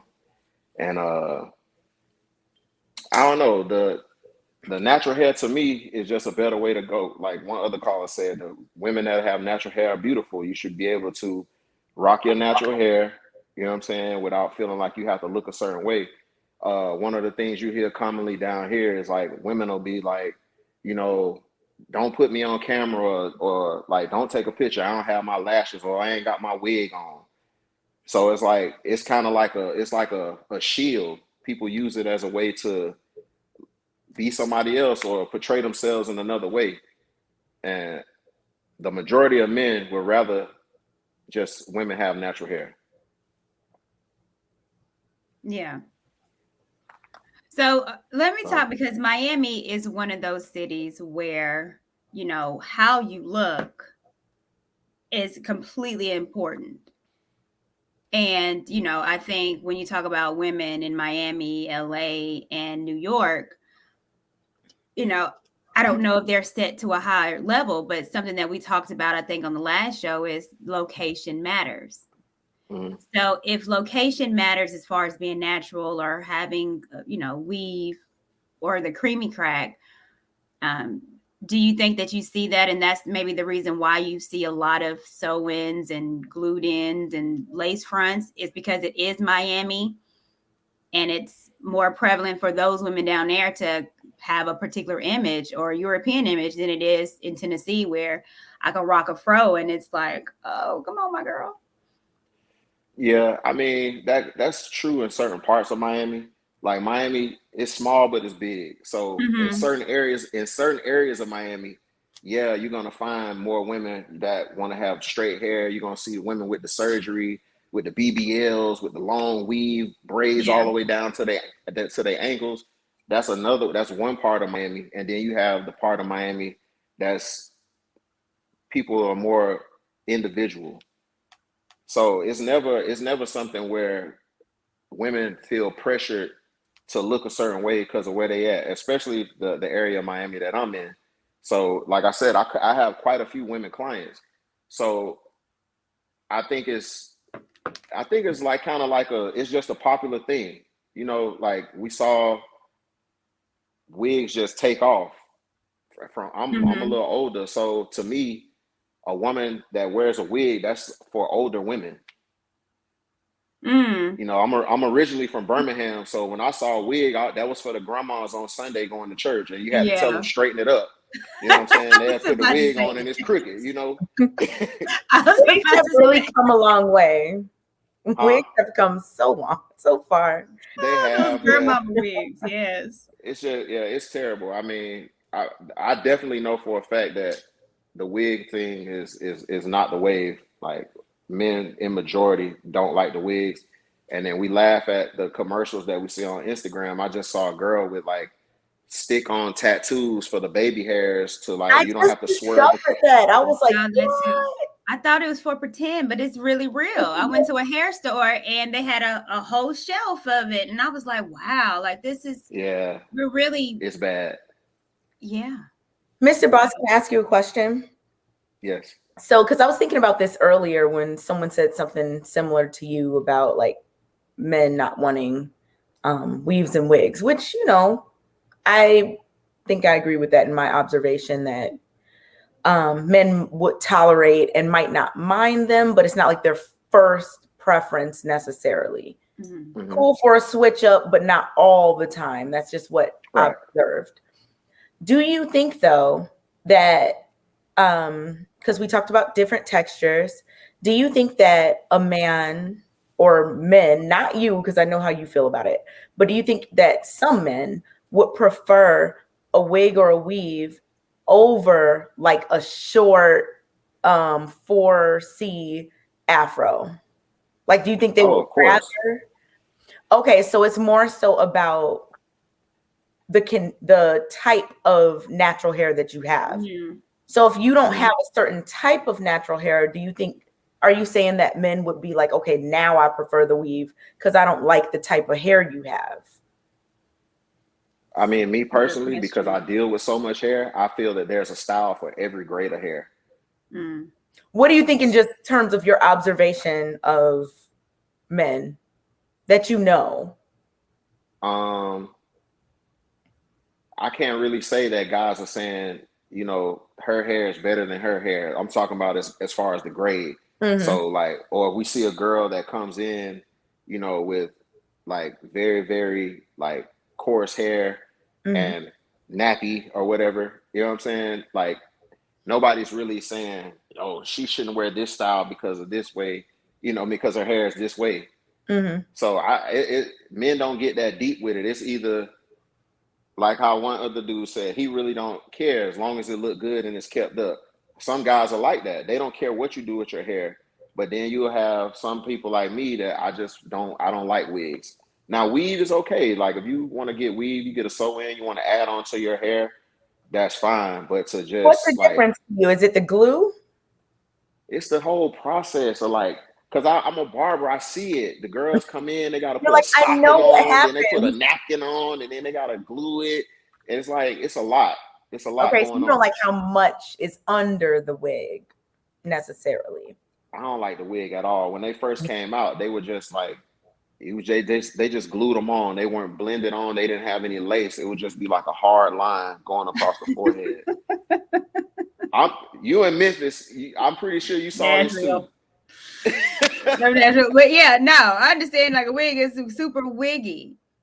And you know, back in the day though, and I'm gonna get to our last caller too, but back in the day, you know, when we wore wigs, this is a weave back in the 90s, you know, we were ashamed if people asked if it was a weave or a wig. We'd be like, oh, don't, you know, we wanted it to be a secret. We wanted you to think that it was natural. Like it wasn't, you know, we didn't have wigs on, you know, heads lined up, you know, in our room for people just to see. We would hide them. You know, we didn't get the long stuff because, of course, we knew that you would know that's fake. So we would try to have these wigs and where it looked more natural, where you would have to guess, is that really her hair? Is it really not? Right. Now it's completely changed. Then I don't give a damn. Yeah. You know, I'm having short bob today, to my feet tomorrow, green yesterday, purple today, tomorrow, pink. So it's no shame in it. No one cares. And then I think because of that, the wigs and the weaves, it gets outlandish. Yeah, it was, I mean, back then, the time you speaking on, it was used more as an enhancement for women. They would actually make an effort. They would put the piece in, put a track in, and comb their real hair over it and like try to blend it in. But like now, they just forget that. They'll just put a whole hairstyle on, just a whole different hairstyle. And one last thing, because I know you got to get to the last person that y'all want to get off. The lady that said, she was, I think she was speaking with the women and saying, you know, ladies, you guys wear your hair how you want to wear it. Life's too short. Are we really wearing our hair how men want it? I mean, what's wrong with that? What do you? It's nothing wrong with doing your hair how your man wants it, but you can't please all men. Like I told to somebody else, like some men like hair like mine. Some might not. Some like it like Courtney. Some might not. Some are cool with a long weave or braids or whatever. Right. How can you fulfill all of these desires? No, not cool to care about what your man wants. Right, exactly. Not to say to try to fulfill what every man wants, because for that to happen, you would have to actually walk up to guys and interact with a man and find out what he likes. But I'm just speaking on in general, because she spoke in general. as to like, I guess, advise women to like, don't worry about what a guy is telling you, you know, because it's a general conversation. We can't walk up to each individual person and see what they like. So my thing is, what's wrong with a woman trying to do her hair the way the man she's with would prefer? Nothing. It's just nothing's wrong with it at all. It's just, but like the same thing I told that guy earlier. I forget his name. He was in the car. He was talking about women won't change their hair for him. The same thing I told him.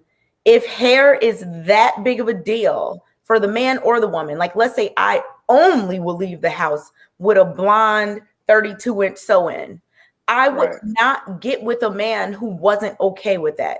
I would have to find somebody that was okay with that. Just like if you're a man and you don't want somebody wearing weaves 24/7, 365, you have to find somebody who you see, you know, switches it up.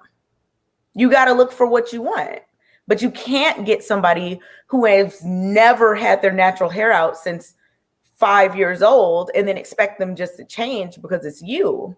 Like, I mean, some people would, but you can't, like, that's, and I don't think there's anything wrong with changing it, but it's just like an expectation that I'm not sure, like it can cause contention and, you know, just find somebody that works with you.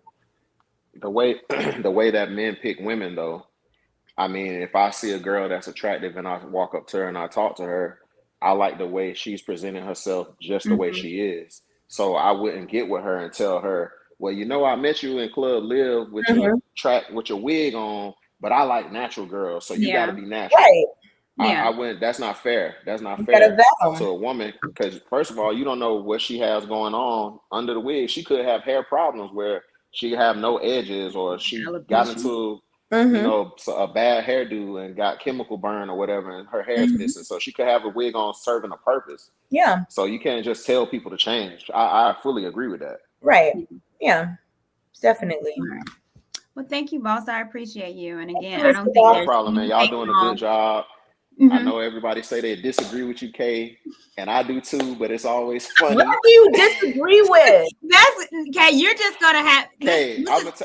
I'm gonna tell you, because Kay, you so specific. I watched the show, and I know I don't know you personally. I know you from Lapeef, and I know you from online and in the group.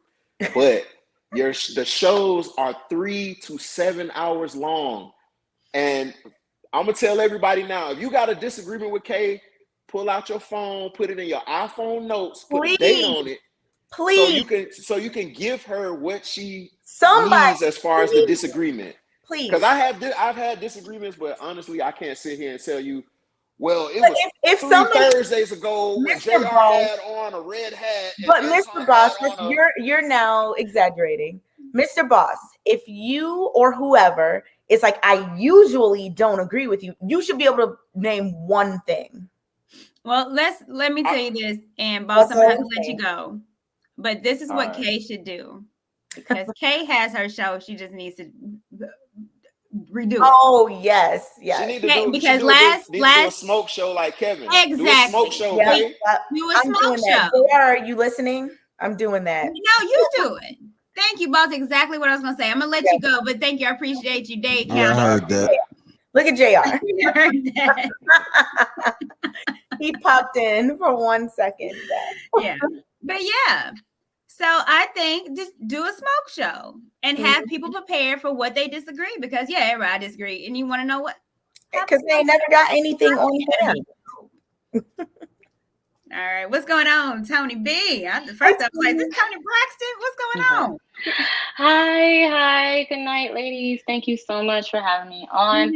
I'm going to be very quick because I know we got to end it, but I'm so sorry I joined the stream late because I'm mommy and wifey first, so I don't get that much time to myself. So this topic is like so multi-layered. I really wish I could do like a part 2, because I feel like this is such a deep rooted issue in our community, from whether you are childhood experiences, like any traumas that you may have, because from relaxing your hair, the scarring that you get from relaxing your hair, the pressing your hair, the burns that you had to suffer as a child. My family is Caribbean based, so they really did want us to keep our hair natural for the most part, but as we got to a certain age, you were allowed to wear extensions. And even then, I'm a daddy's girl to this day, so which is very important to me. And he made me appreciate my hair. I couldn't wear weave to go to school. That was one rule. Like, we were that religious where you're like, no, that's for special occasions. It's not something you need to wear learn to love your own hair. And I live in South Miami too, just like Boston. And I work with children, and I see that how these, whether it's the mothers or whoever, is getting these girls to put weaves in like elementary age, and like the girls are already trained that they won't even take a picture on picture day if their hair not done. It's not happening. And like, I'm like, well, just wear your own hair, do your hair. No, I gotta go get something put on to make me feel pretty, or I have to add things to myself to look pretty. And I thought that was so crazy. However, what I will say from my own anecdotal experience going to school, I don't want to say it's gender specific where it's the male coming from men or the females, but guys in the school age, they didn't really appreciate the natural girls as much as the other type. Like, you will see more men gravitating to the girls that had the enhancements or had anything. They weren't natural days. I've heard from women that even in, like I said, I live in Miami, and if I wanted to get a wig or whatever, or sew-in or something, the hairdresser was like, well, you don't come enough. Like, you only come for special occasions. I'm like, yeah, because that's what I look at. The process alone of getting it done, 4, 5, 6 hours, my time is valuable. So if you're considered natural where you wear your hair majority of the time, it's almost like you're compared to being cheap or basic. And I've heard that too. Like, okay, you can't afford to keep your hair up like this. It's not that. It's just, you know what I'm saying? So it's so many different issues of it. And it's just telling women or Black women not to love who you are when you wake up in the morning. And I want men to know I've seen that, I've heard men also say that, since they've seen so much of what their aunts and their sisters and the women in their family had to go through with hair, that they didn't want their daughters to go through it. So they tend to date women that can give them a different hair texture, if you get where I'm going with that, so that their daughters can have an easier time with their hair. I wanted to talk about that tonight because we wanted to do a part 2, because it is a thing where Black women and Black men will choose date their mate. They choose a mate to have a child with for hair specifically to get good hair for their baby. And it's like, how ridiculous. It is. Yes. Is that? And it goes with colorism, where, someone won't date someone darker than them because they want a lighter skinned baby. Or even with hair, because they want quote unquote good hair. And that is a thing. And I see women I don't know them like that. It's not my circle, but I know women like that will have a child with someone Spanish or white so they can get the Tracy Ellis Ross hair. And I will say to that is, whether the men realize or not, if you have daughters that I guess are centric, I'm gonna just say that their hair textures are not as European. Just be mindful that even the women that you bring around them, that you show that you're attracted to. Like, that's a deeper psychological issue on that. Okay, well, these girls are pretty. Thing that they're picking up, subconsciously. So I've seen her, my dad only dates red chicks or whatever, or he only dates Spanish chicks, and you're fully Black, and they're not with the mother that's fully Black. So all this stuff, it trickles down to your daughters.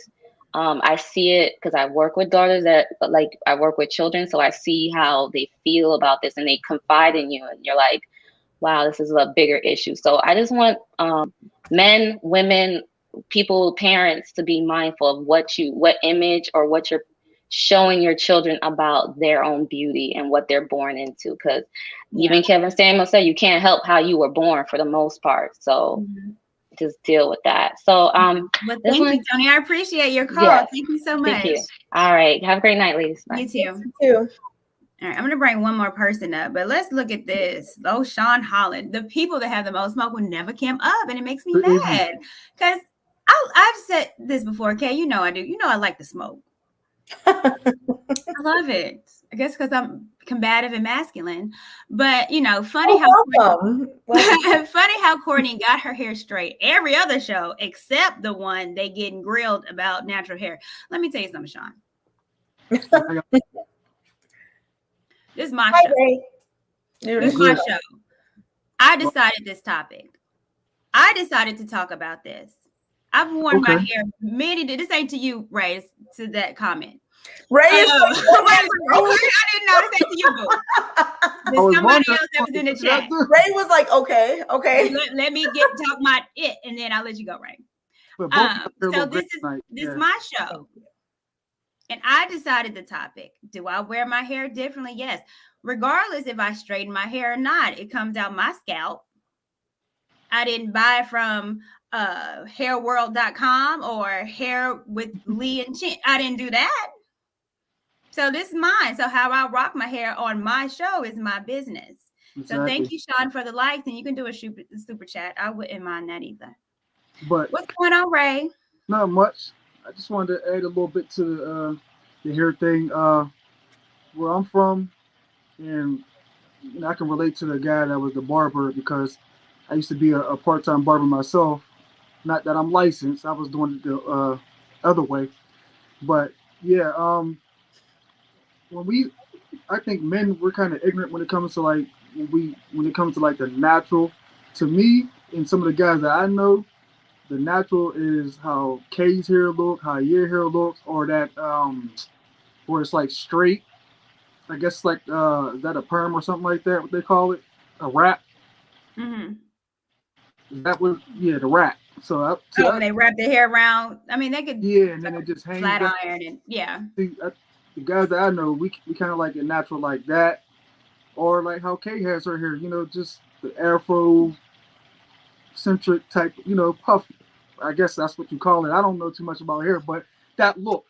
So. Mm-hmm. Long as we like I think y'all said something about it last week. Long as we can grip it and we can pull it and nothing ain't coming out, that's how we like it. That's what you want. Now, I do know that I can relate to what the girl that was just previously on, what she was just saying about how there is like the colorism thing in the Black community that needs to be addressed because and I think it happens on both sides, men and women both sometimes pick a certain mate according to the texture of their hair or what they look like. They may be light skinned. I know it was a thing in the 90s for men. Women were picking light skinned men, and then now you see ladies were picking men that were light skinned, and now men are picking ladies who are lighter descent and have a good texture of hair. I don't know what it's about, but I definitely agree with the lady that I was just on. I agree with what she was just saying. So yeah, it is a thing that needs to be addressed, and I think y'all should do a part 2 about that. Yeah, I definitely am. I get, when we have these conversations, I get inspired. And like I said, this show was inspired from our conversation of last week. Mm-hmm. And, and a lot of these conversations are not had in the sphere that we are in this part of YouTube, where men are able to chime in about women's hair. And when we talk about colorism, because that's definitely important, men and women of, African descendants can chime in. And I think it's definitely important because, we talk about the Pookies and Ray Rays, but we're not talking about the Beckys and the Lolas that we are picking as our mates. Okay. For them not to look like us. So yeah, this is some important stuff, and these are important conversations. So I'm planning a part dos. Yeah, please do it. Please do it. But I will. That look, both of y'all look is perfect. That's how the hair should be, just like that. So more women get on board like that, maybe we can get somewhere. Yeah. Well, thank you. Have a good night. Thanks for having me on. I just wanted to give my little 2 cents. Absolutely. Thank you so much. Thank you. Well, okay. I thank you for chiming in. Thank you. I asked you to come on because, I mean, when we talk about, especially with Lapeef Let's Talk, when we talk about natural hair, that's you hands down. And my first show when Kevin Samuels came on, it's been since then. Yeah. You remember that show? I do remember that show. Yeah. So, like I said, the first time we kind of our first beef was about our hair. Man. Yes. Yep. Look how far we've come. Look at God. Won't he do it? So I'm going to go ahead and let you go, Kay, and I will chop it up with you later for sure. Yes. See you later. Thank you. All right. Thanks, Kay. Bye.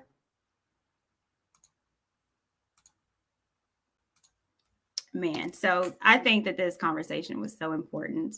And it shows the different layers that, besides just the relationship issues that we have with Black men and Black women, it's issues that we have internally with ourselves.